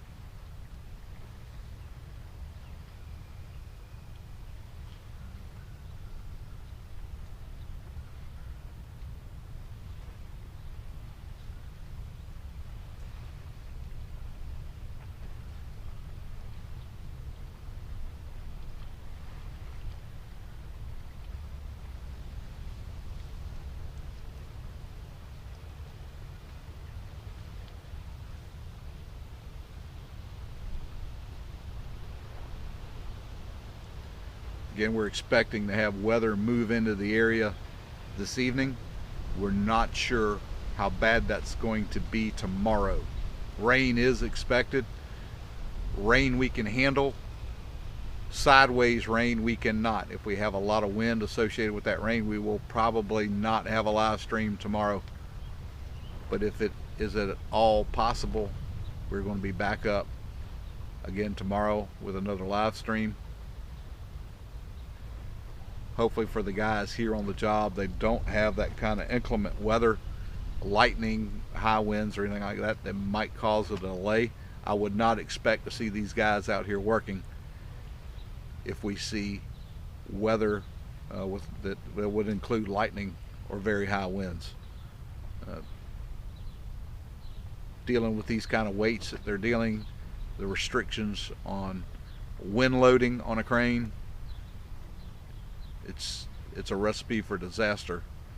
I would not expect to see a lot going on if they have terrible weather tomorrow.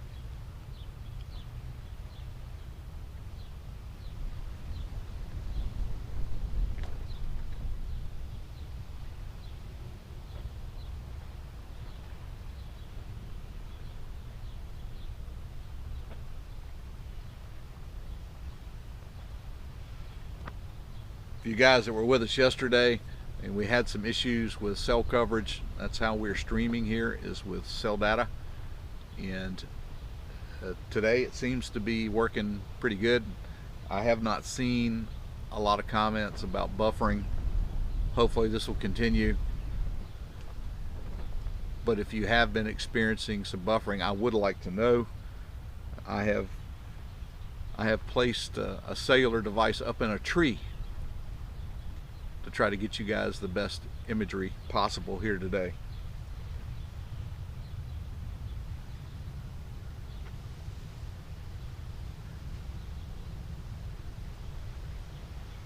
Well, we see the call going down here. Let's pan over here to the Dale Piat.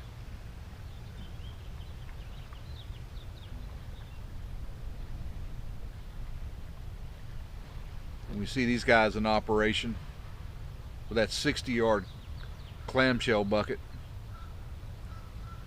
working the site, working that debris field.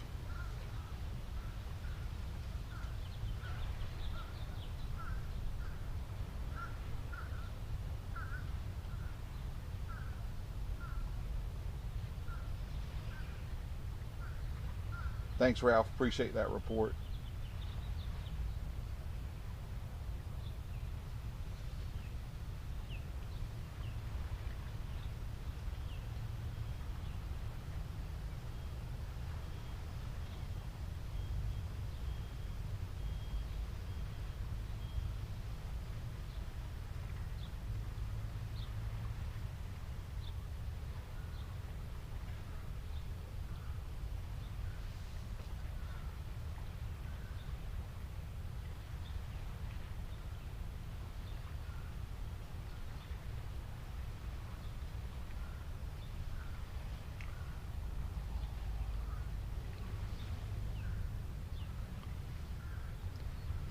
I don't think there's a question of not enough room for this ship to pass underneath it. Keep in mind, this ship came into port and was leaving port. It had already been underneath the bridge.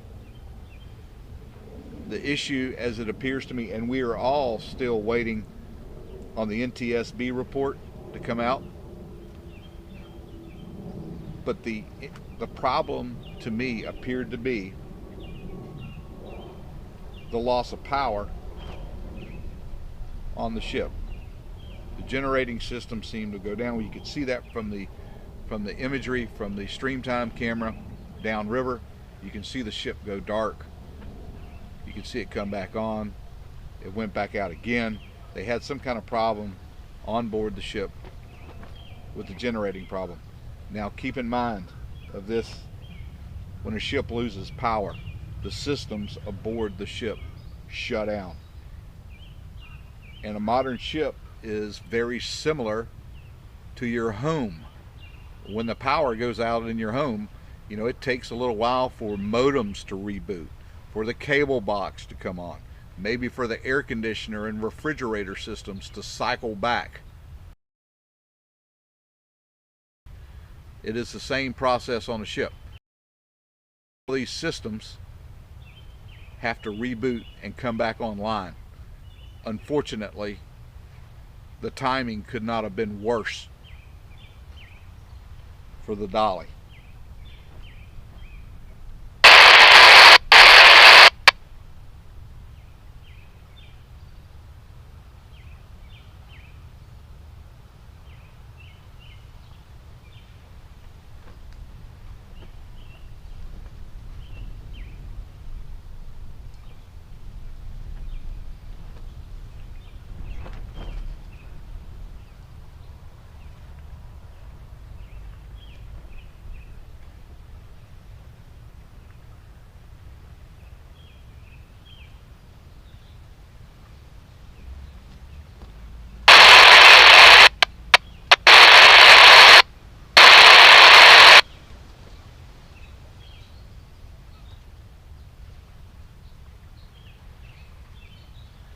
Now this piece of debris that's still on the bow of the ship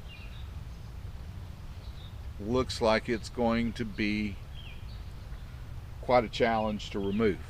I'm sure these guys have already been formulating a plan for this piece to come off when the time arrives for it. You got to keep in mind, this is everything has to happen in a stage. The pieces they're cleaning out now are going to allow them to get up closer to that piece to be able to make the lift to separate it.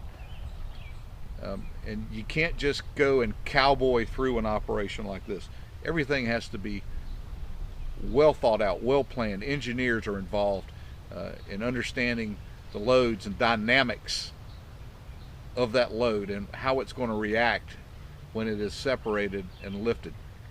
You know, you're talking about an incredible amount of weights that you can't afford to have swinging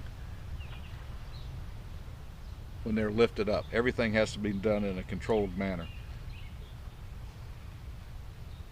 And they're working that way quickly. Keep in mind guys, they were 6 days ahead of their projected schedule to get down to the 35-foot mark, to be able to open this port up and allow some of this shipping traffic to get back out, and then some to get back in.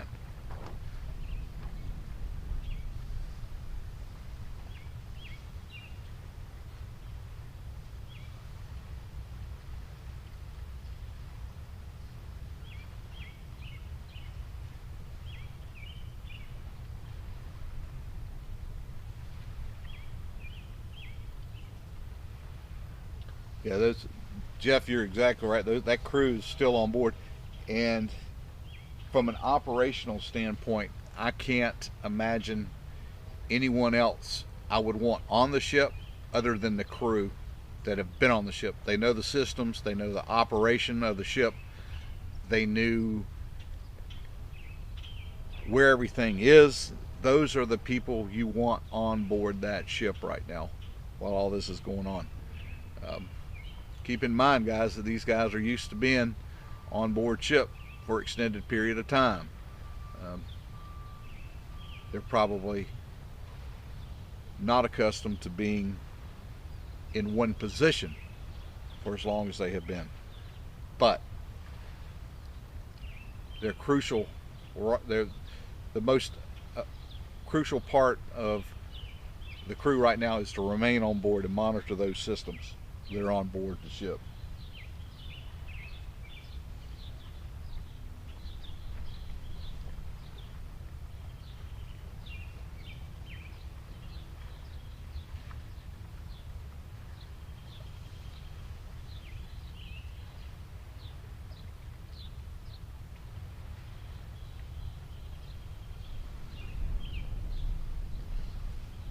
Yeah, Lazy, you're right. In Brunswick, we have the International Seamen's House. Those guys help provide them with, if they have a list of things that they need to get picked up from the department store, they help them with that. They also help them with maintaining communications. A lot of times when these guys come in the ship, their cell phones won't operate. They need a different SIM card to work on our cell phone system. Our International Seamen's House down in the Port of Brunswick helps those guys get those items so that they're able to stay in touch with loved ones across the globe. And then also, if they need certain personal items, they're able to help them get those. They may not be allowed off the ship, but they are allowed to make contact with those folks over at that organization. It's a great organization.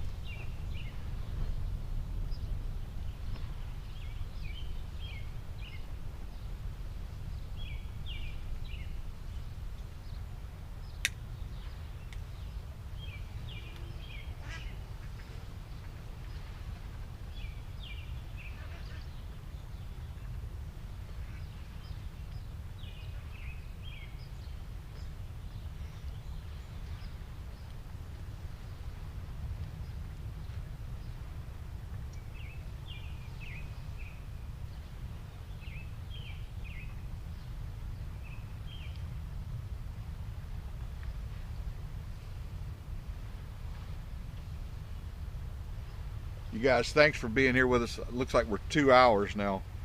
2 hours, coming up on 1 o'clock here on the stream. Thanks for being here with us, spending some time looking at the salvage operations here in the Port of Baltimore. The dolly still in place, cure, awaiting to be released from all this tangled pieces of the former key bridge that are now across the bow. They're making great headway in removing the debris that's got the ship locked in. There's been talk that they're going to try to move the ship next week. We plan to be here.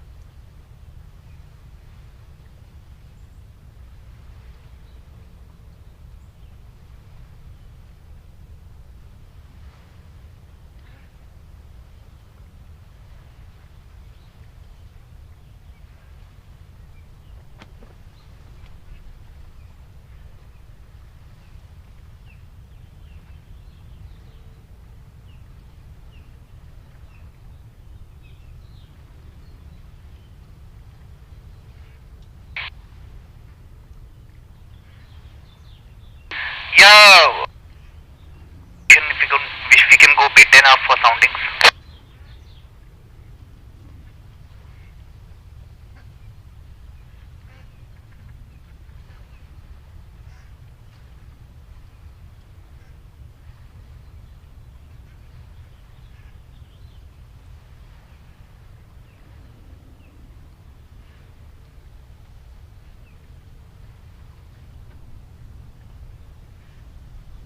Yeah, we're working those channels, James, as well as a few others that we were given.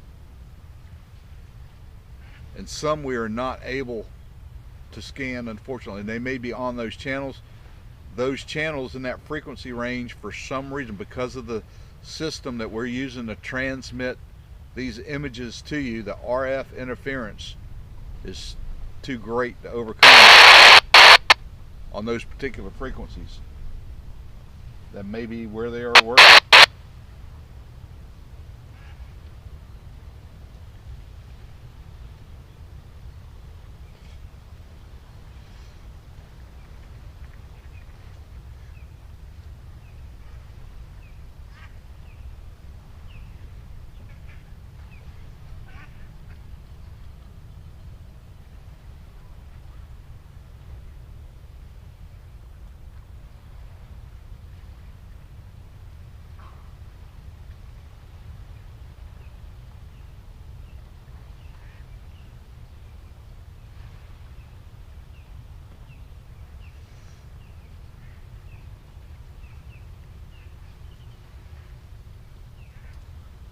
There's also a lot of legislation with the Jones Act that precludes foreign flagged vessels from participating in an American salvage. That would probably preclude some of those vessels from operating at the scene. The Jones Act is pretty straightforward on the operation of foreign flagged vessels in an American salvage operation. Dr. Macagliano is well versed in the Jones Act and can probably comment a little further on how some of those vessels would not be allowed to participate.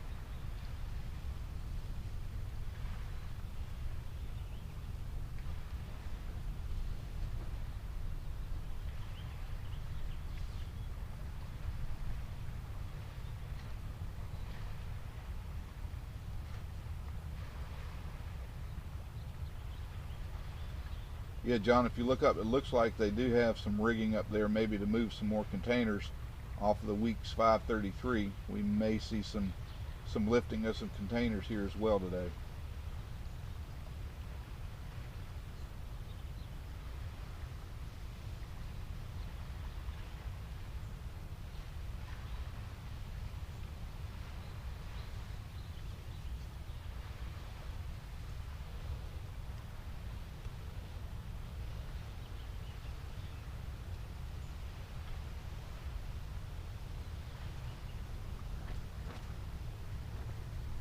Virtual, we're going to try to get back out there. Our plans are, we are expecting weather tonight, and that is expected to be in tomorrow.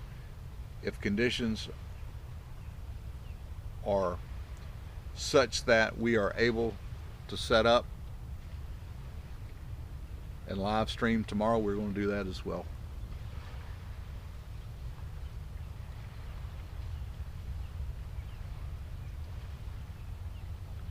What we're witnessing here is this is a very historical event that's happening, and I felt compelled to be able to bring this out to you guys, out to the world to see it.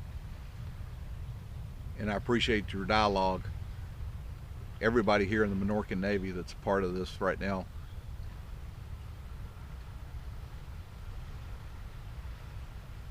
Being able to share, and we've seen a wealth of knowledge here across the channel from a lot of different perspectives, and that is greatly appreciated.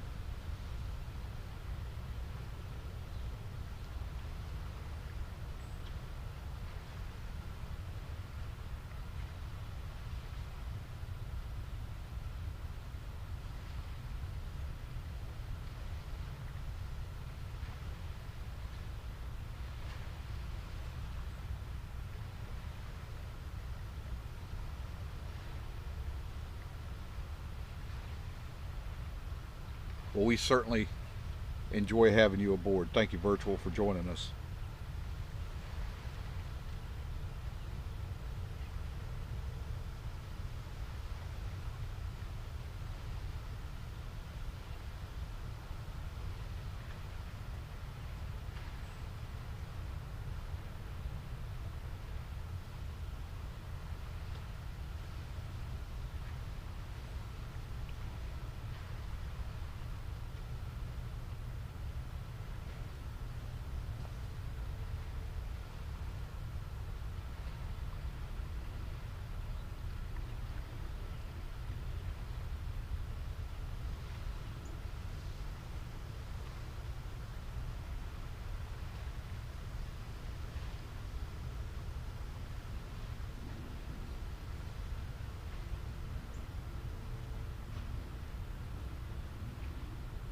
And another thing, I've seen some comments about the work that's going on the ship with removing of the containers and guys working up on the stack and not being properly secured per OSHA regulations.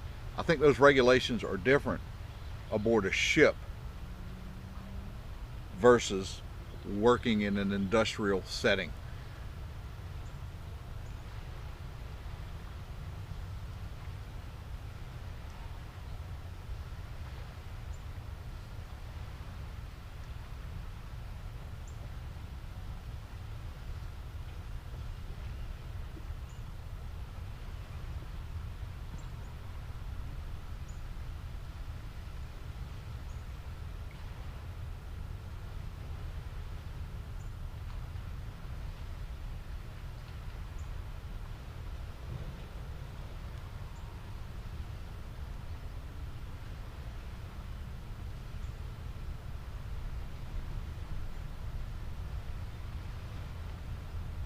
And one thing we noticed yesterday from the video we put up this morning, when the Chesapeake 1000 takes the load, you can really see the weight shift on the barge. You can see those forces at work and really understand how much weight these guys are dealing with out here.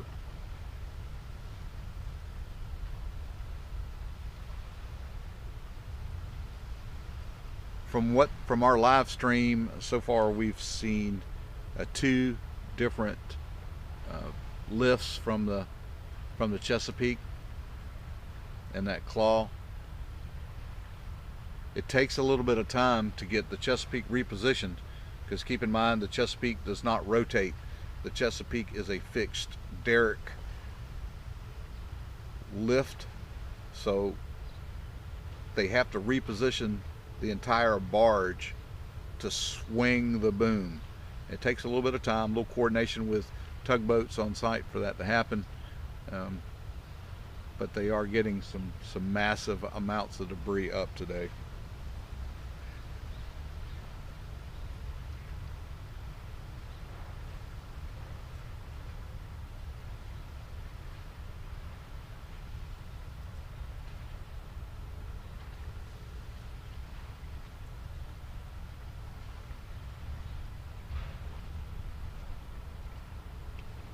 $1,700 of you guys here with us. Thank you so much for spending some time with us. We hope the images that we're able to provide are satisfactory. We're working inside some parameters with live streaming that gives us a resolution of 1080. We're trying to bring those to you here with the live. Our video that we put up in the evening is in 4K. It's a much tighter, that's with a telescopic lens that we are not able to live stream to you guys. We just don't have the capabilities to do that through YouTube, but we are able to load those videos in the evening, and those videos have a lot more clarity and they're in a lot tighter.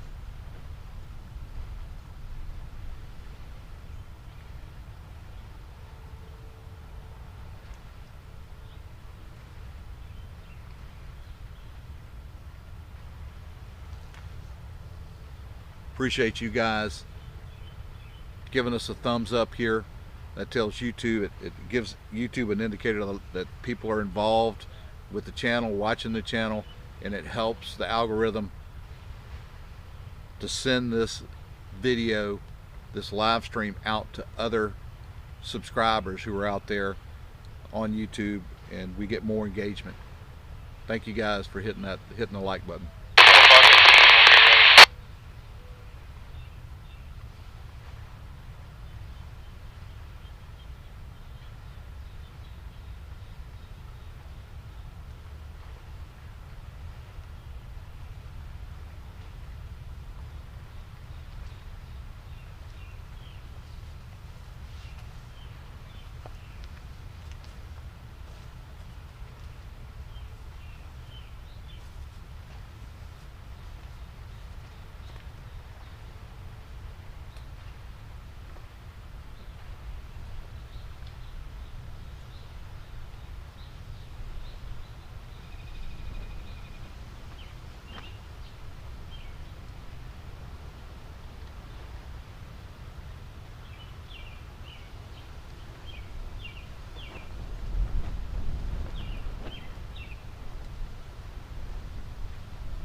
We've had some really good weather this trip to Baltimore. Yesterday think the temperature reached over 90 degrees. It's a little cooler this morning, and you can tell just off camera the condenser over at the Brandon Shores power facility, that smoke's laid down. It's blowing a little harder out here today, guys. Weather is moving in.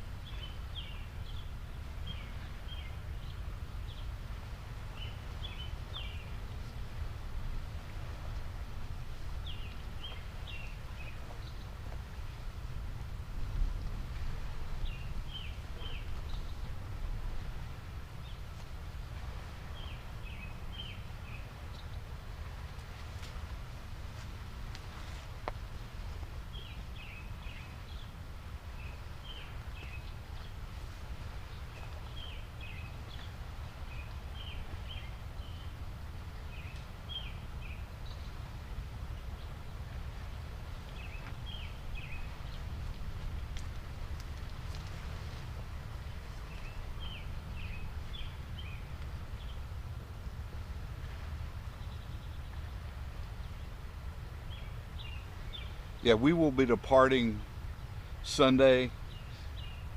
Our schedule, I have obligations at home that I have to meet. So we've been trying to get home for 2 days and then spend 5 days up in Baltimore. We're planning on being back Wednesday afternoon if the travel plans hold.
It does look like they're trying to get the claw back up.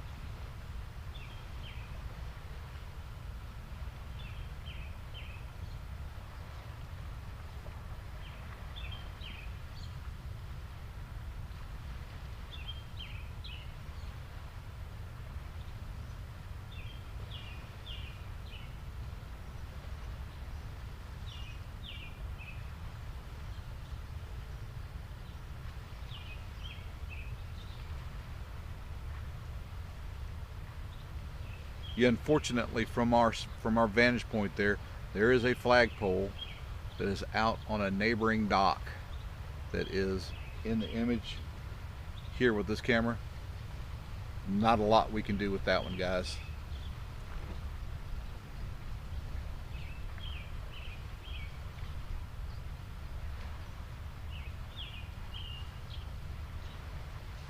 You know, when we were out here over at the Trade Point area and working from the boat, we saw the Chesapeake out here moving some big pieces, and if you guys remember, they had a remotely operated shear that they were using, and I would expect to see that device back into play when they start the removal of that piece that is on the port bow of the dolly.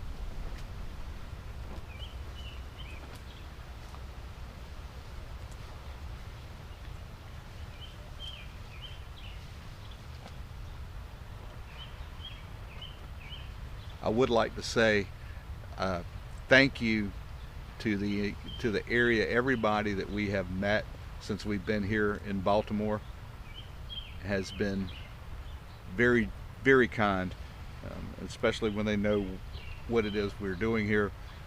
They're very appreciative of our efforts that we're putting forth, and this has been a wonderful community to be involved with here during the process. Many thanks to the community here in Baltimore.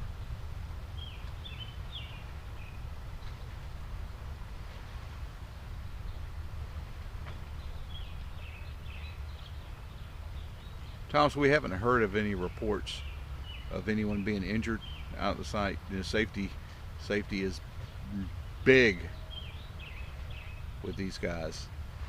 They want all their people to go home at the end of the day, at the end of their shift.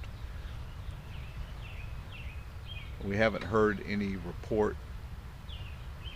I'm sure that Unified Command has reports of anything that's going on, and I haven't heard anything. I haven't seen anything in their release, but we're certainly hoping that this continues to be a very safely orchestrated cleanup.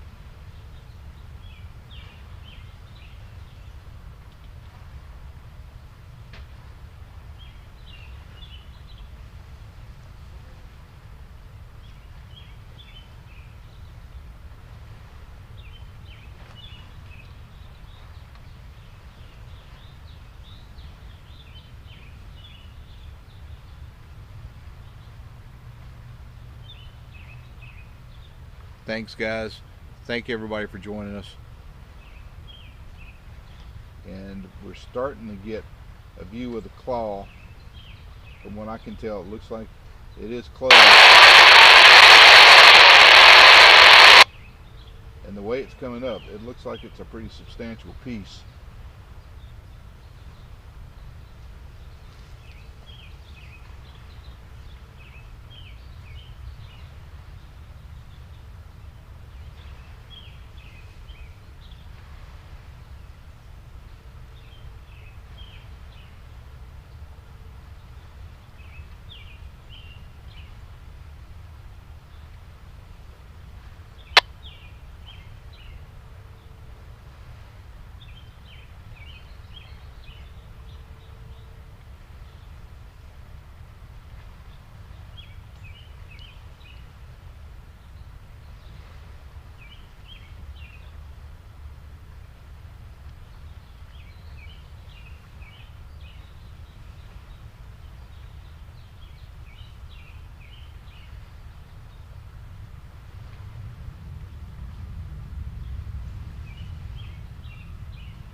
Can you guys make out what's in the claw?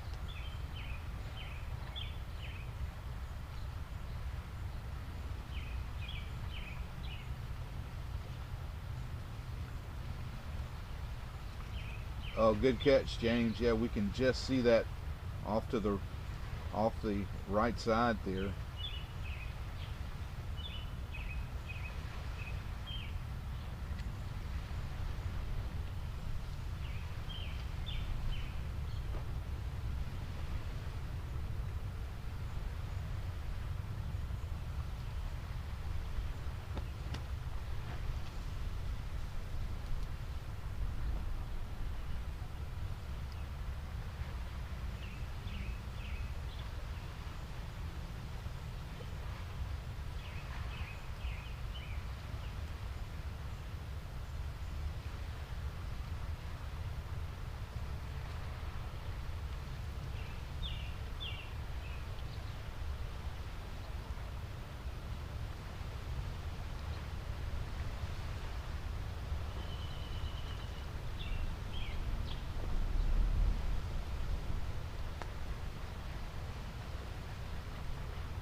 I cannot make out what it is that they have in the claw.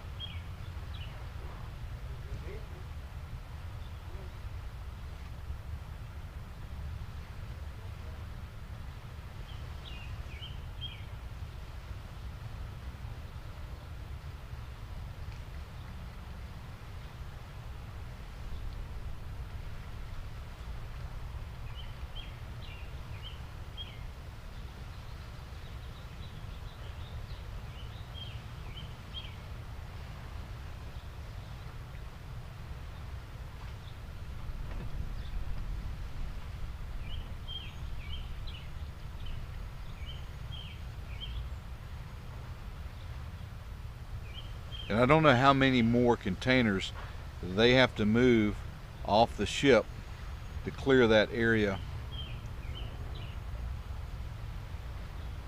to finish the removal of those bridge debris pieces.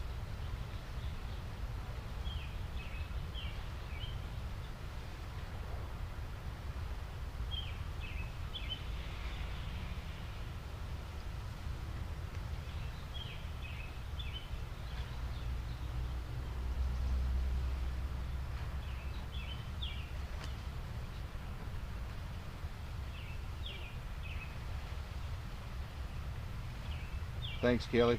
So they do have a big piece of the bridge.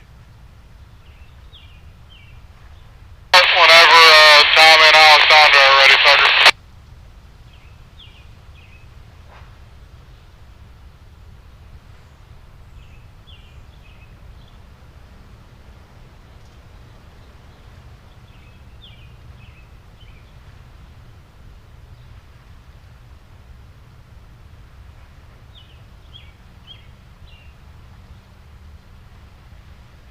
Keep in mind, some of that looks like it's in the claw is actually the lattice work of a crane that is working behind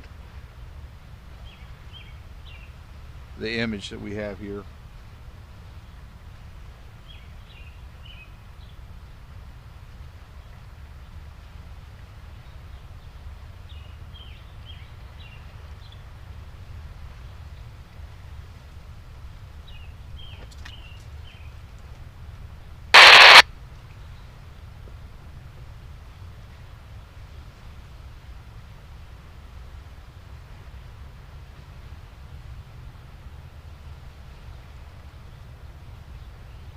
I can just snake through and see the 533 lower in that tank.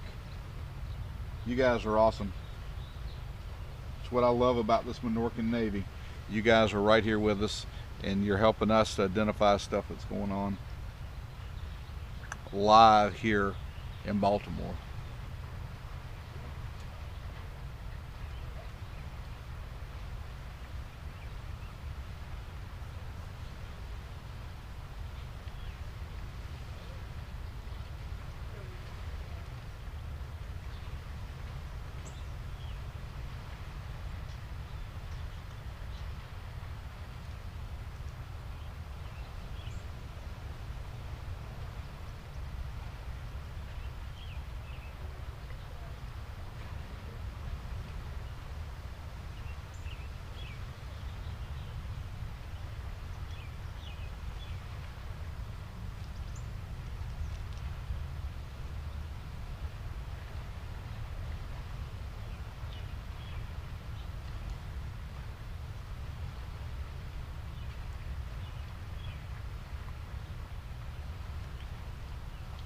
Over 1,800 here in the chat watching the stream. Thank you guys for being here, spending some time here with us.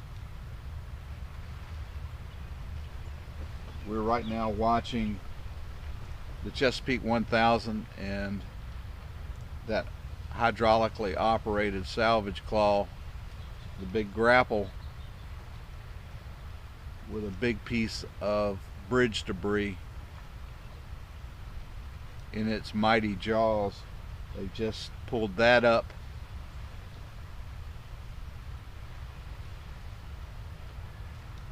And we should see it going over to the debris barge now and be released there on top of the on top of the barge. Thanks, main girl. Yeah, you guys, please hit the thumbs up. Help us grow this channel.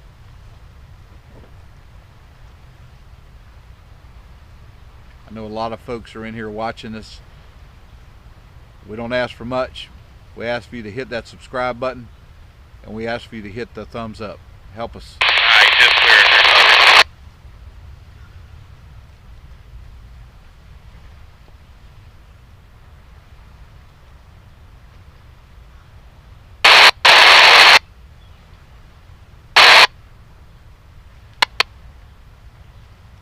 Jamestown, New York, joining us here. Thanks for coming aboard the Minorcan Navy. Be sure to hit that subscribe link and give us a thumbs up.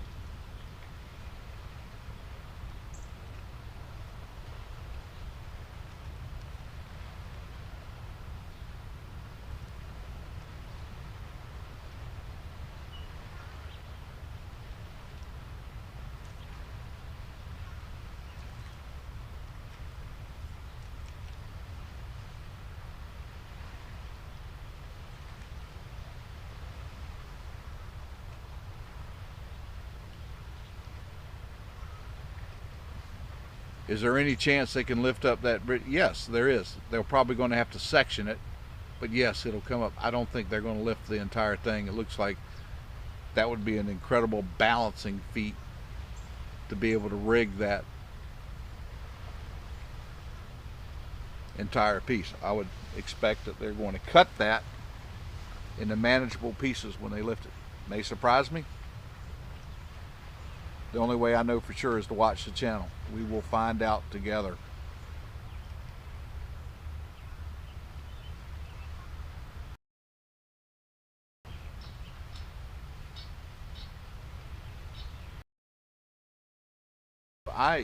Some of those containers are going to be empty. Some have to go back from whence they came to be reloaded for importation back into other ports. Some are loaded. We have not seen a manifest. I've requested one, but I have not seen a manifest from the containers aboard the Dolly.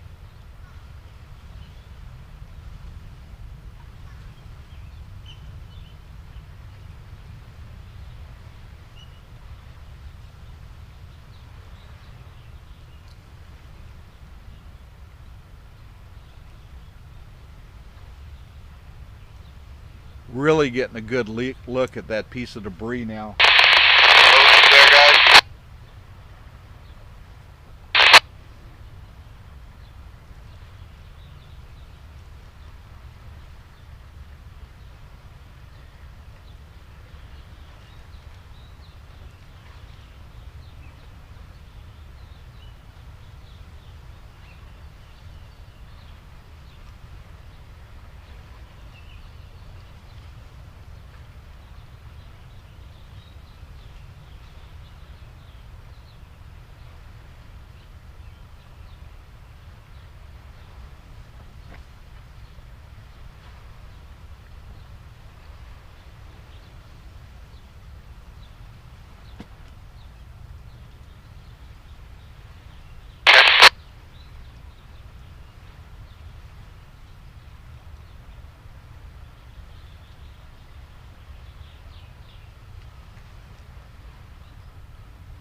When you get a piece of debris that's like that and it comes up, it really becomes a challenge to set it down safely on the deck of a barge.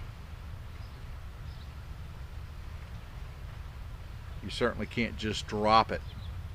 Now, we did see on the last lift, when they did release the claw, there was a big piece that rolled out, and it looked like it. I sure hope it landed back on the deck, but we saw that here on the live.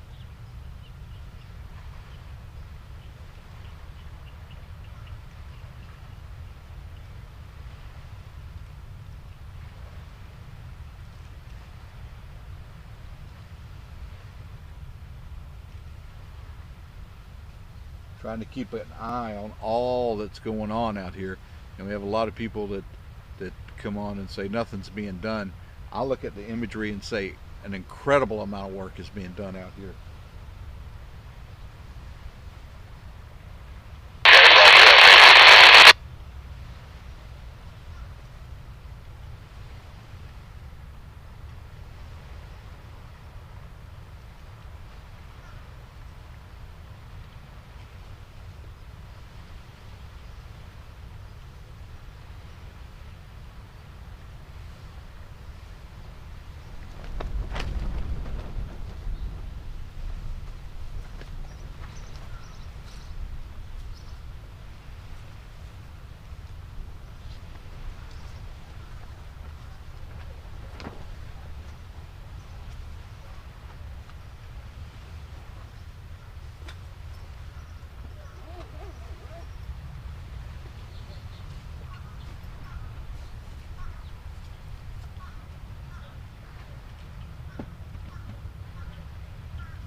For you guys that are just joining us, we started the live stream at 11 o'clock.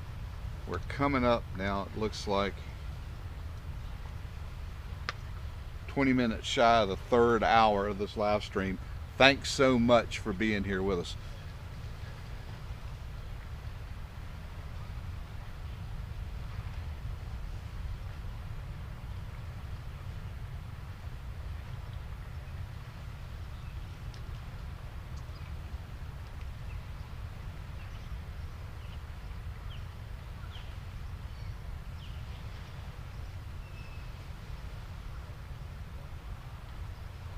Who knows, we may meet 26,000 subscribers here today.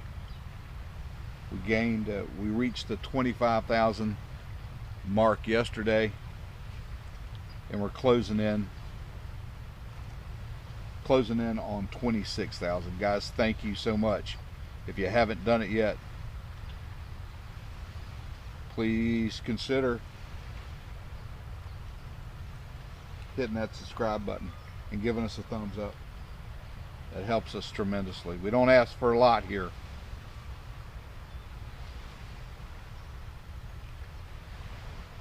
But where you guys can help us out is by doing exactly that.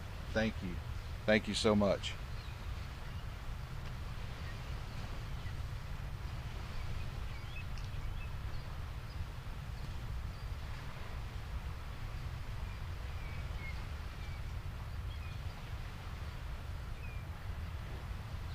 What about that image right there? That car turned, and we can see the two independent jaws of that salvage grapple.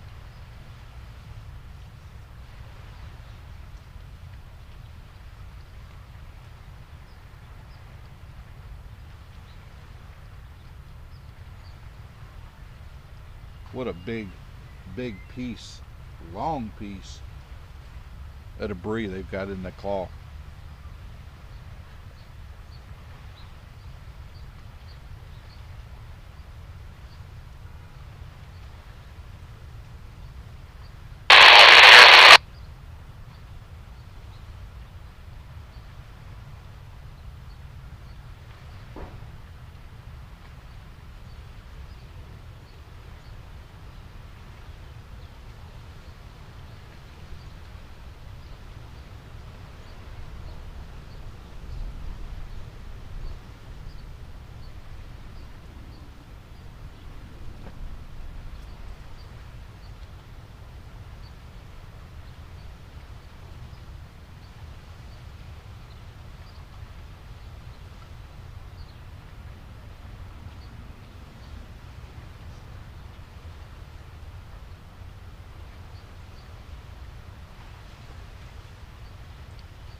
Again, we're hoping tonight to have another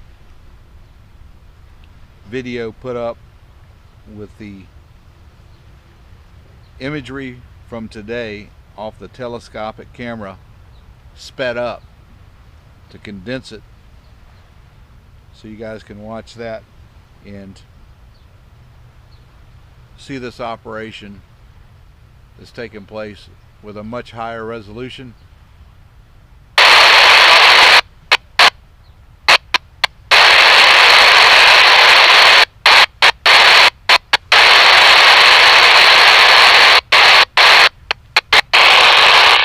Alongside them. Okay, yeah, we're headed over there now, and we'll get all done, tie up on the 533. You said. Roger that. Thank you, Cap. No problem.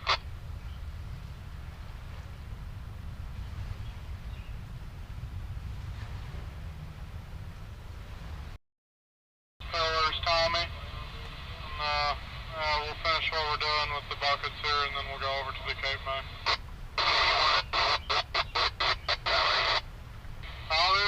If Tucker and the Vicky are sticking around until we go over to the Cape May, then you can just use them and just press this over.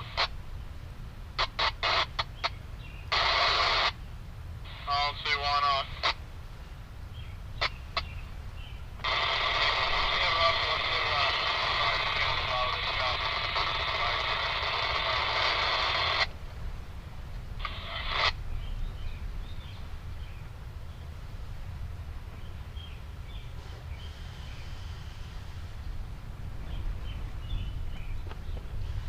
But you guys will be able to see that video from today, hopefully tonight, and it'll be sped up.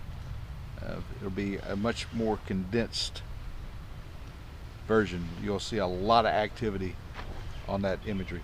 From what we see now, 40,000 of you have chosen to go over and take a look at that video today. Thank you for that. We look forward to looking through the comments on those when the dust settles from this live stream.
Today the weather here on site, it started off very mild.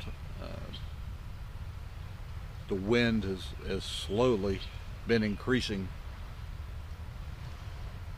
through the afternoon, this early part of the afternoon, and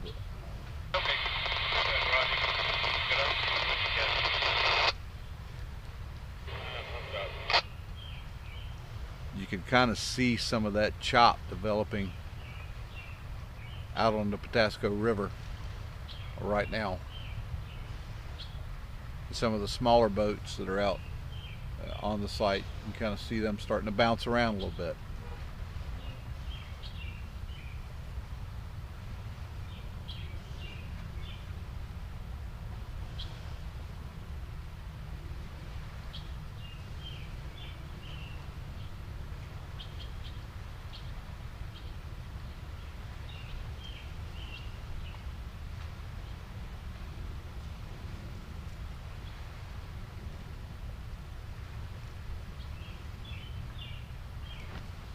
It looks like we've got some,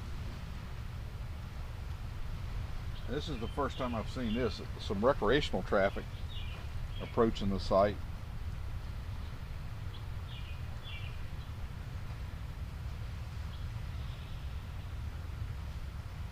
We see the piece that was, looks like it just dropped, guys. Looks like they just dropped it down, hopefully on the barge.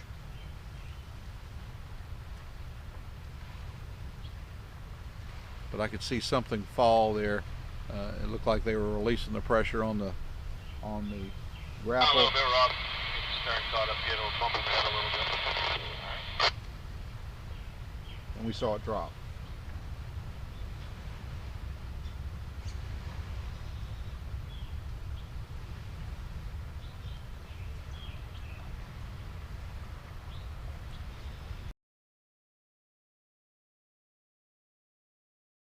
What we're seeing now is some of these I can see a sailboat now that looks like it is lining up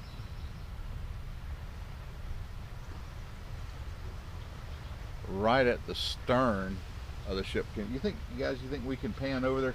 The claw's coming up, so this is kind of interesting to me. I'll call you on the phone. You guys see some of this recreational traffic out here, and it's starting to chop up. You can see that boat, that sailboat's kind of bouncing. We do have a little bit of camera shake going on now. We see that boat there. Looks like there's a walk around that's there waiting to get through. You did a pretty good job missing the 9 by 20 feet. Just fucking with you, Tommy. Yeah, back it up. Yeah, let me Another patrol boat. Okay.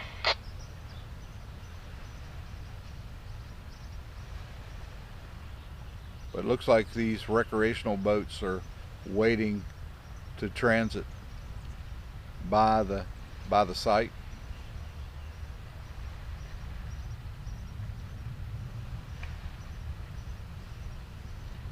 There's another sailboat there.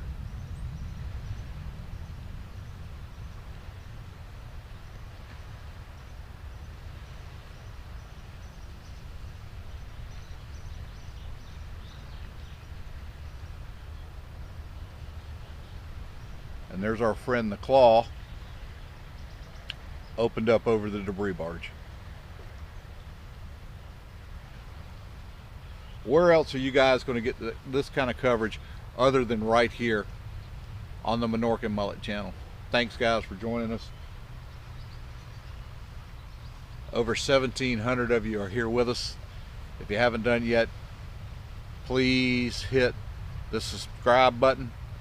And if that subscribe button is not available on your television, do us a favor, find a tablet or a smaller device and subscribe to the channel. And while you're there, hit that like button.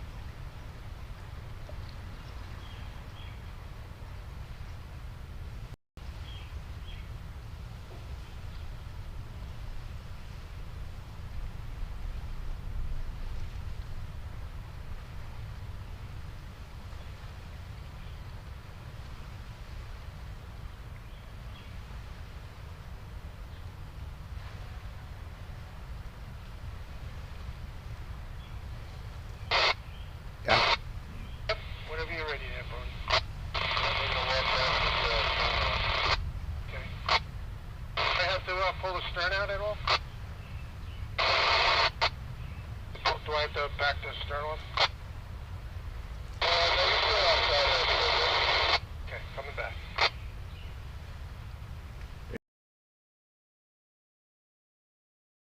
A while ago?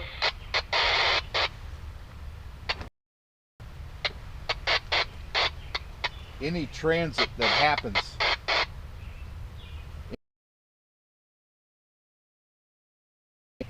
that has to be approved by the captain of the port. Is that correct, that the captain of the port does have to approve any transit through one of the temporary channels that's been established by the Coast Guard? You can't just leave. The headline, probably fix that stern, working stern supposed to be fixed one. Pick up first.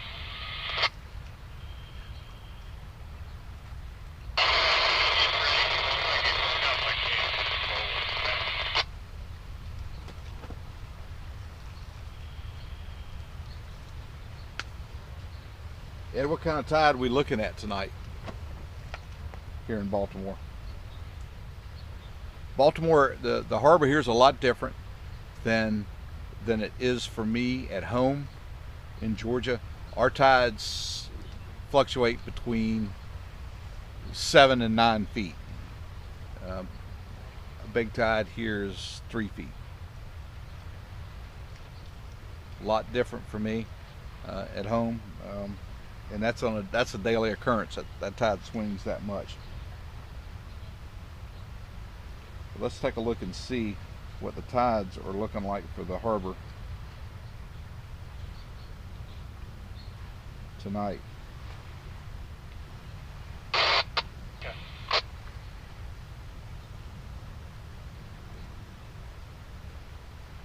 If you hate wearing bras, then you're going to want to listen up. 10 years ago,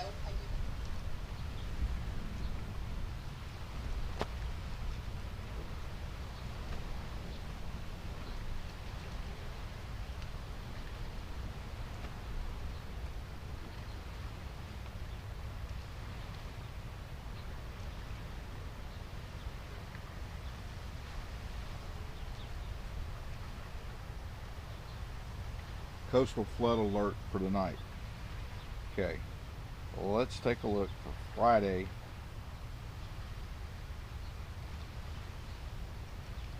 Here at Hawkins Point on the Pataska River, high tide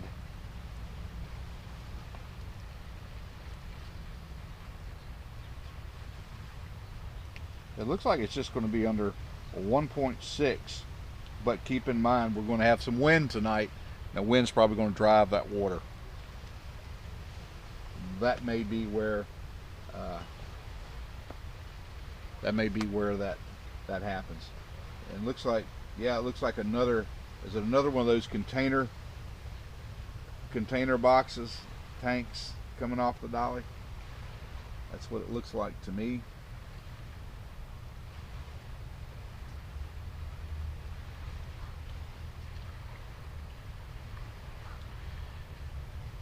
Yeah, I think what we're seeing with this recreational traffic is these guys are approved. I see another vessel approaching from upriver headed down, and I think these guys are all staged in.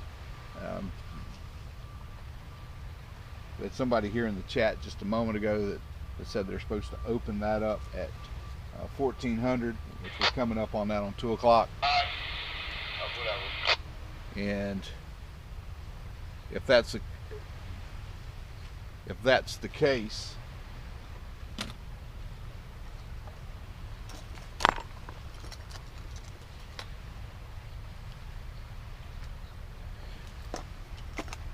we're going to flip around and grab a battery. Don't panic.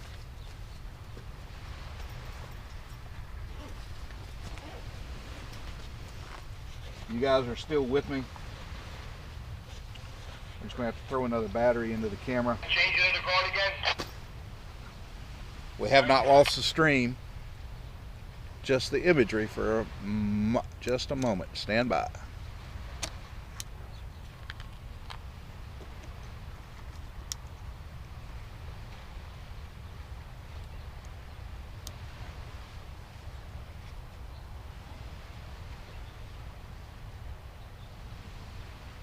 Hopefully you guys are still getting the image now. Can't imagine why.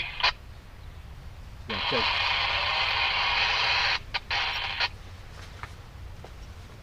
Hey, Tommy. Yes, sir. Just by the movements of the dredge, I want you to tell me who's digging right now. I can't tell. I really can't tell.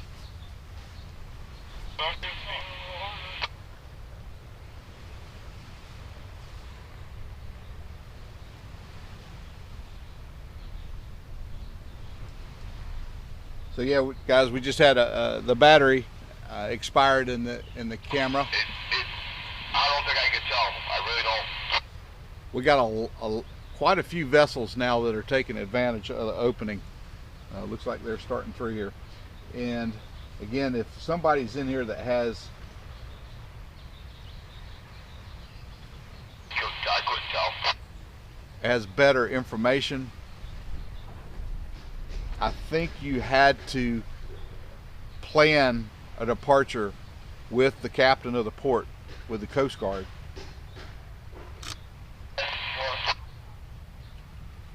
Here.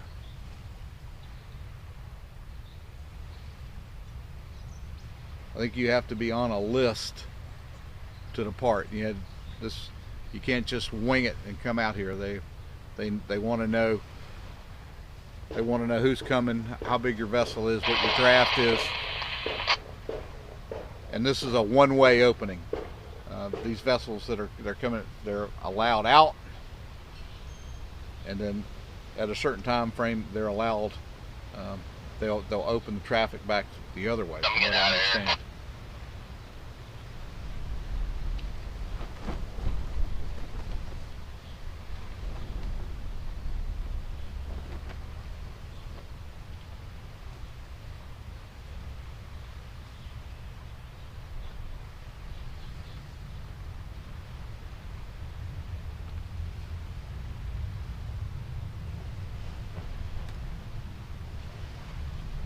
So we can see the Weeks 533 is swinging back there. We just saw them take a tank container off the dolly, and looks like they're swinging it around. The claw was up. It looks like it is headed back down from aboard the Chesapeake 1000. It looks like it is on the way back down for another grab. And we have recreational vessels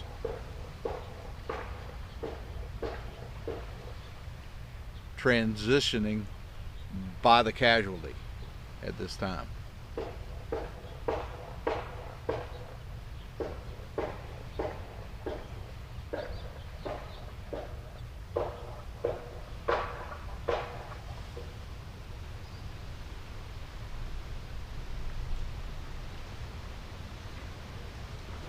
Gus is headed down for another bite of debris.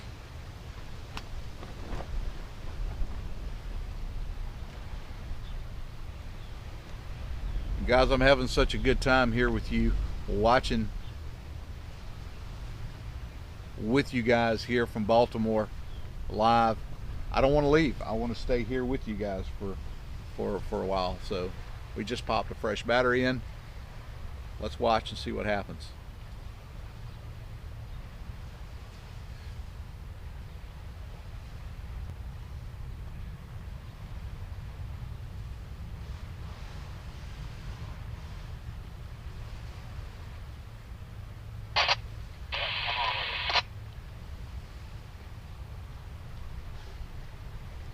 The wind continues to blow.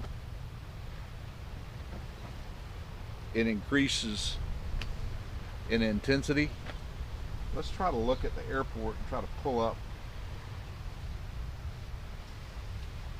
what the wind's doing over at BWI right now.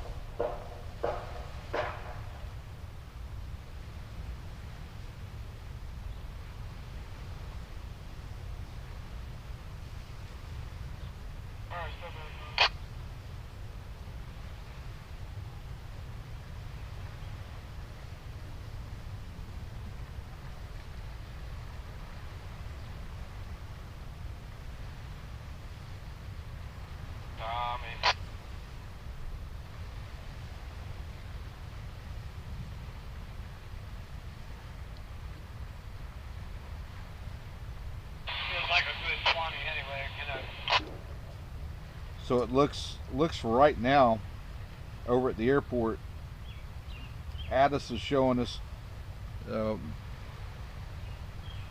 winds coming almost out of the east at 14 with gusts to 22 right now. And that's been building. That's been building this afternoon.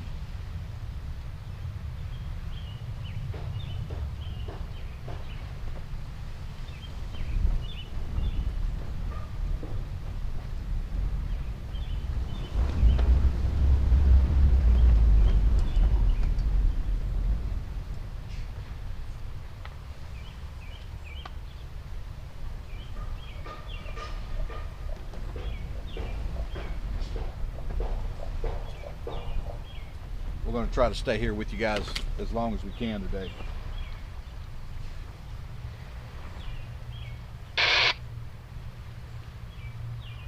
Yeah, that's now the boat, if he can just kind of back on me, we can get these spuds up and just kind of work it right sideways. Lock.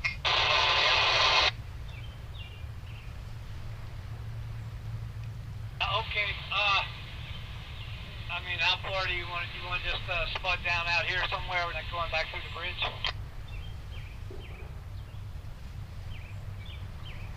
Yeah, we're supposed to have some weather move in this evening, and it's going to be here tomorrow. 80% chance of rain from what I'm looking at. Coast Guard Channel 13, Captain. Still coming in, broken, unreadable this time.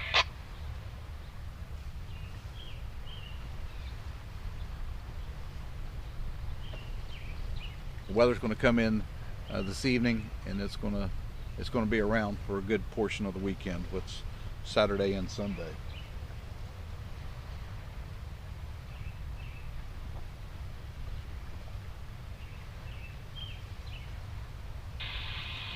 From 1400 to 1500, the north channel is open for outbound traffic only at this time. Over.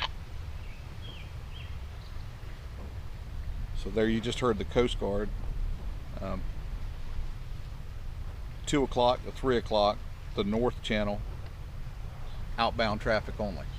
The headline right in the middle here somewhere, and we'll just try to work against you and back this thing out. They're just going to go out here and spud down, head to the wind somewhere.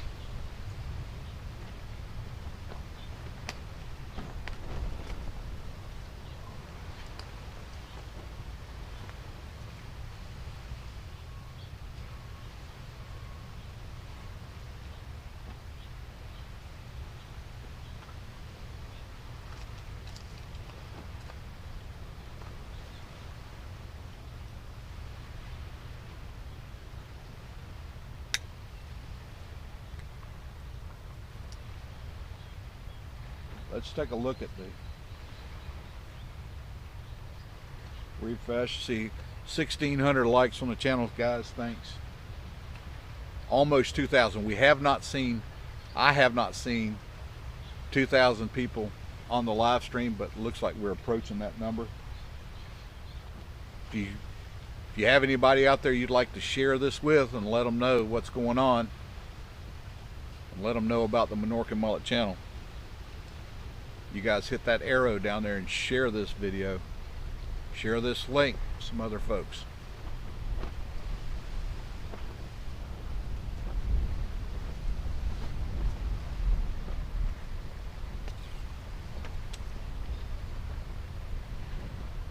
Donald, thanks for being here. Appreciate you spending some time with us.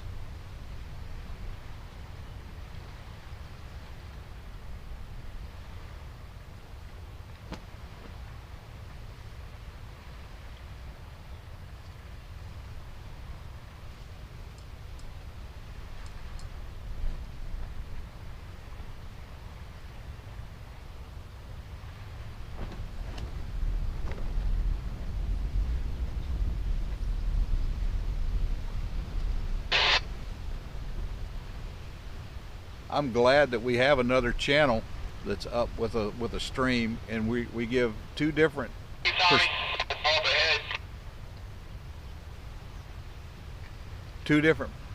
vantage points of the operation, and I think that's very beneficial to everyone out there who's interested in the operation.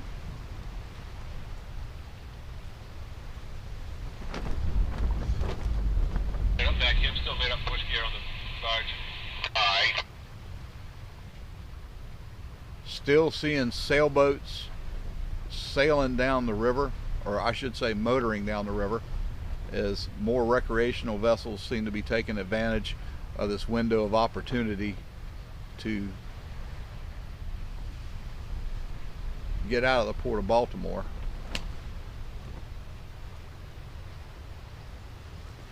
Very narrow window they've opened up here just for an hour, and this is just for outbound traffic, outbound recreational traffic using the north temporary channel that's been established by the Coast Guard.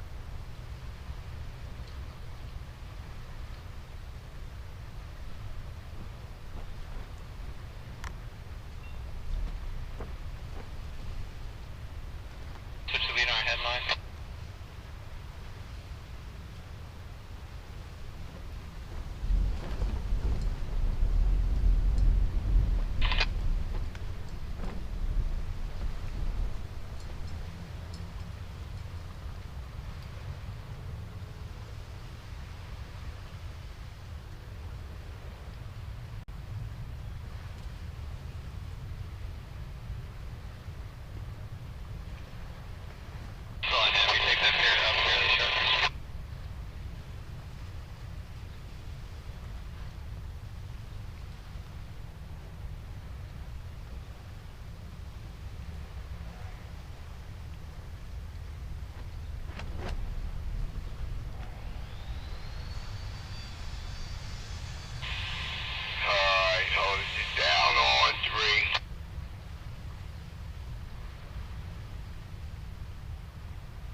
You guys that are just joining the live stream, if you haven't done it yet, give us a subscribe, hit that subscribe link,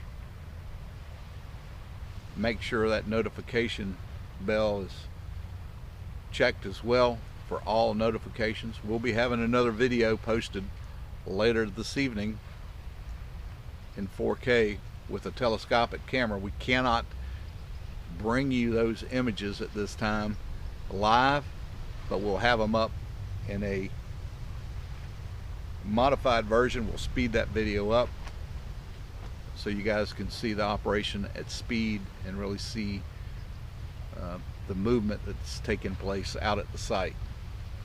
It's an interesting view. If you haven't seen the one we posted this morning, it is up under our latest video.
Yeah, I want to keep you guys in mind. This is a fluid situation. As the work progresses, Thanks. Someone cancel, please. plans will be modified.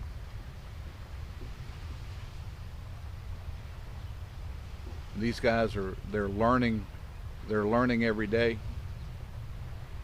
the particulars of this site. Yeah, it would be okay for right now. Just slow it down, but we'll get ready to go alongside of the other barge.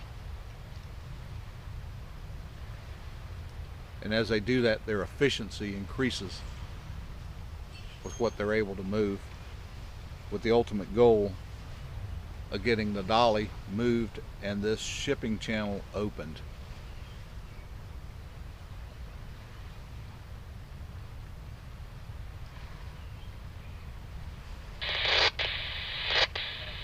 Like I said, we'll get ready to go alongside of the 533 probably.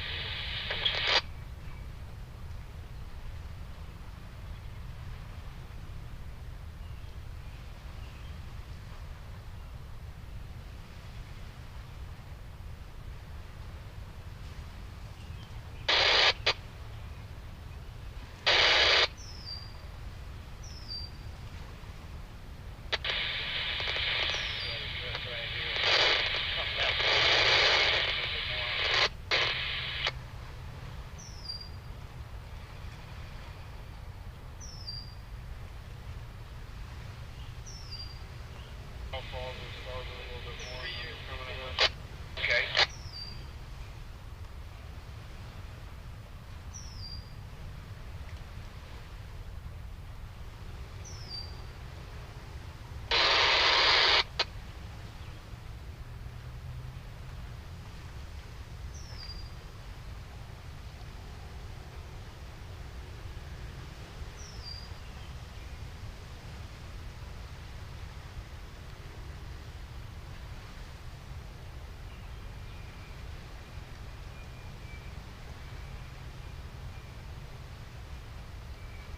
So it looks like, yeah, they've gotten the grapple back down.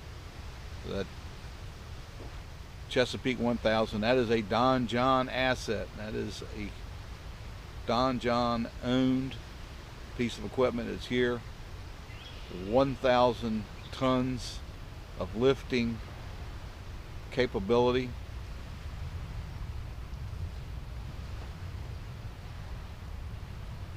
Now fitted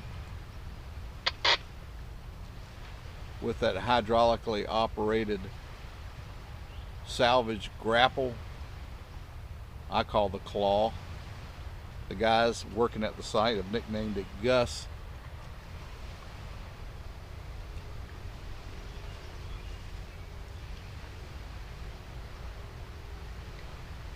But it is back down.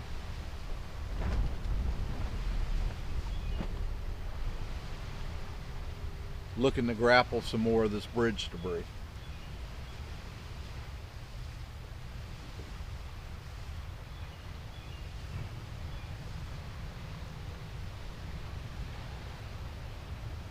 Patricia. Yeah, I guess we're moving him out. Yeah, okay. Roger that.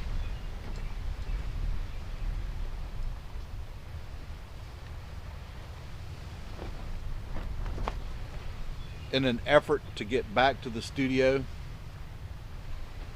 to try to get today's video from the telescopic camera out to you guys this evening, we're probably going to have to end the live stream at 2:30.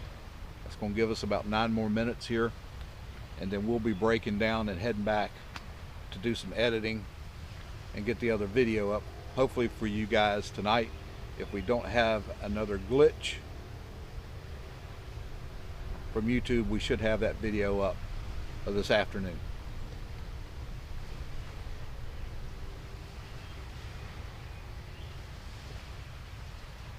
Again, thanks so much to our moderators here on the channel. You guys have seen them in action. They've been wonderful. Those guys, I couldn't do what I do without them here. We've had some great guests in the chat today, and it's been a pleasure. It's been a pleasure to have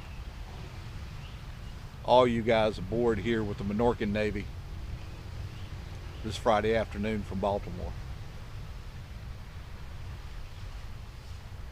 Gus traveled by barge, came around from the Gulf, and that asset was brought in. We saw it last week here, and then they went through the fitment process over the past weekend and had that unit operating, I know, by Monday out at the site.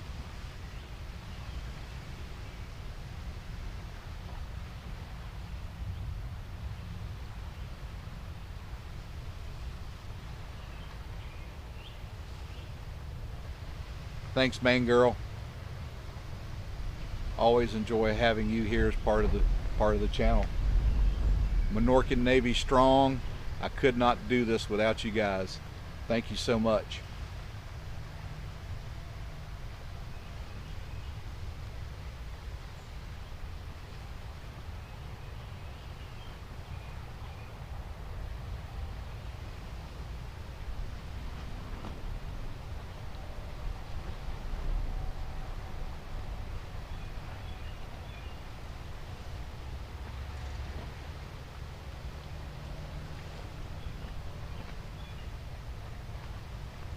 Paul, they've recovered 5 of the workers.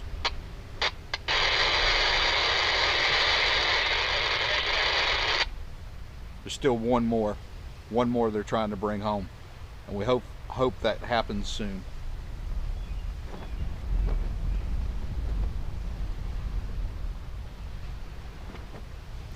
Most of the time when you're on these salvage operations, the guys that are out on the site have to sign a NDA, a non-disclosure agreement, and that precludes them from being able to share a lot of the stuff that they see up close. And it's good. It protects those guys. It protects the companies that they're employed by. It's part of the operation. We enjoy what we do, being able to bring you images from these events. This is the second one we've covered,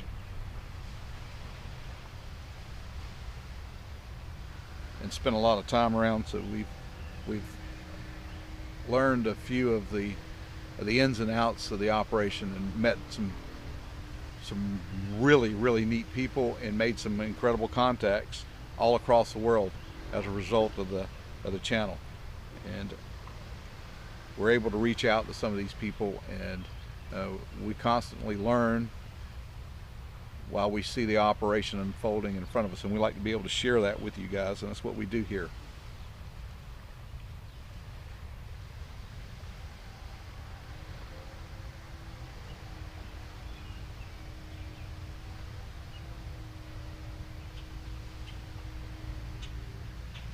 Thanks, Tiger. Yeah, I don't want to forget Rob and Robin here. They are graciously hosting us on their property to be able to bring you guys these images. If you guys are looking to help out anyone, I would really appreciate it. Tiger's just put up a Cash App for the family here. Circumstances for them are not wonderful. Fighting some medical problems, and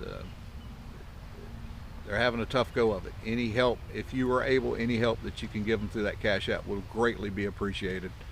Those guys are so gracious to us, and that in turn allows us to bring you the images that you're seeing from here in Baltimore.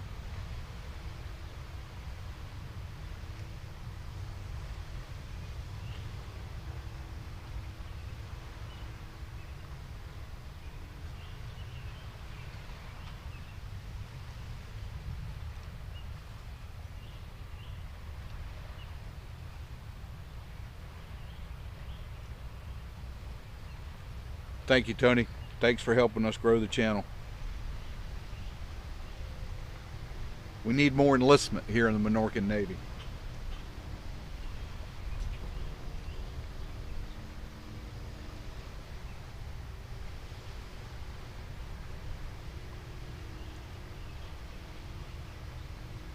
Yeah, we got to try to figure out that super chat. I just I did not see an option on it when I was setting up on the laptop. We'll have to investigate.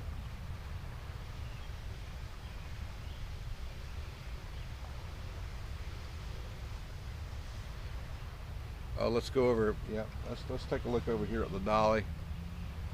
We could see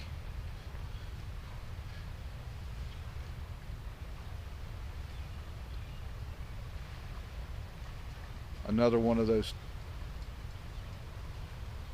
tank containers being moved off the ship, and you can see those tag lines. Tag lines are what they use to kind of maneuver those containers around. They're just kind of blowing in the wind. You guys can get an idea of how that wind is really starting to affect the site this afternoon.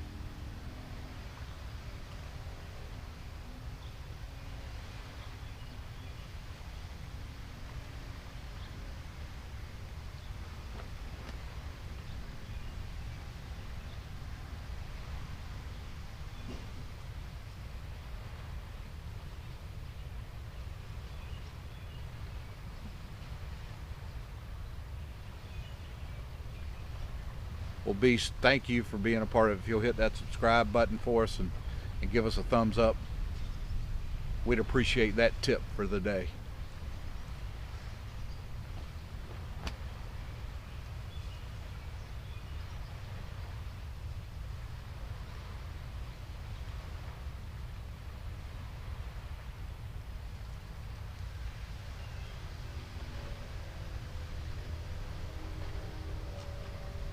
Again, we're going to end the live stream here at 2:30. Give us a chance to try to get back across the river. With the Francis Scott Key Bridge out of service, it really compresses the traffic around the Baltimore area. We want to try to get in ahead of that traffic to get back to the studio and try to put some stuff together for you guys. I want to thank everybody that's been a part of the stream today. You guys are what make the chat for me.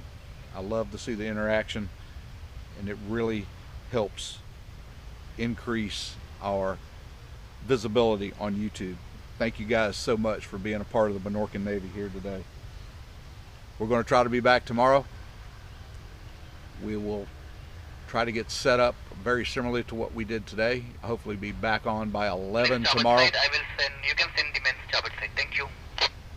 Try to be back live again tomorrow by 11 o'clock, and it'll be similar, weather permitting. We do have weather moving in this evening, and if it is all tolerable for the equipment, we're going to be back with you guys tomorrow. Thanks again for joining us here on the live stream from Baltimore. You've been watching the Minorcan Mullet channel.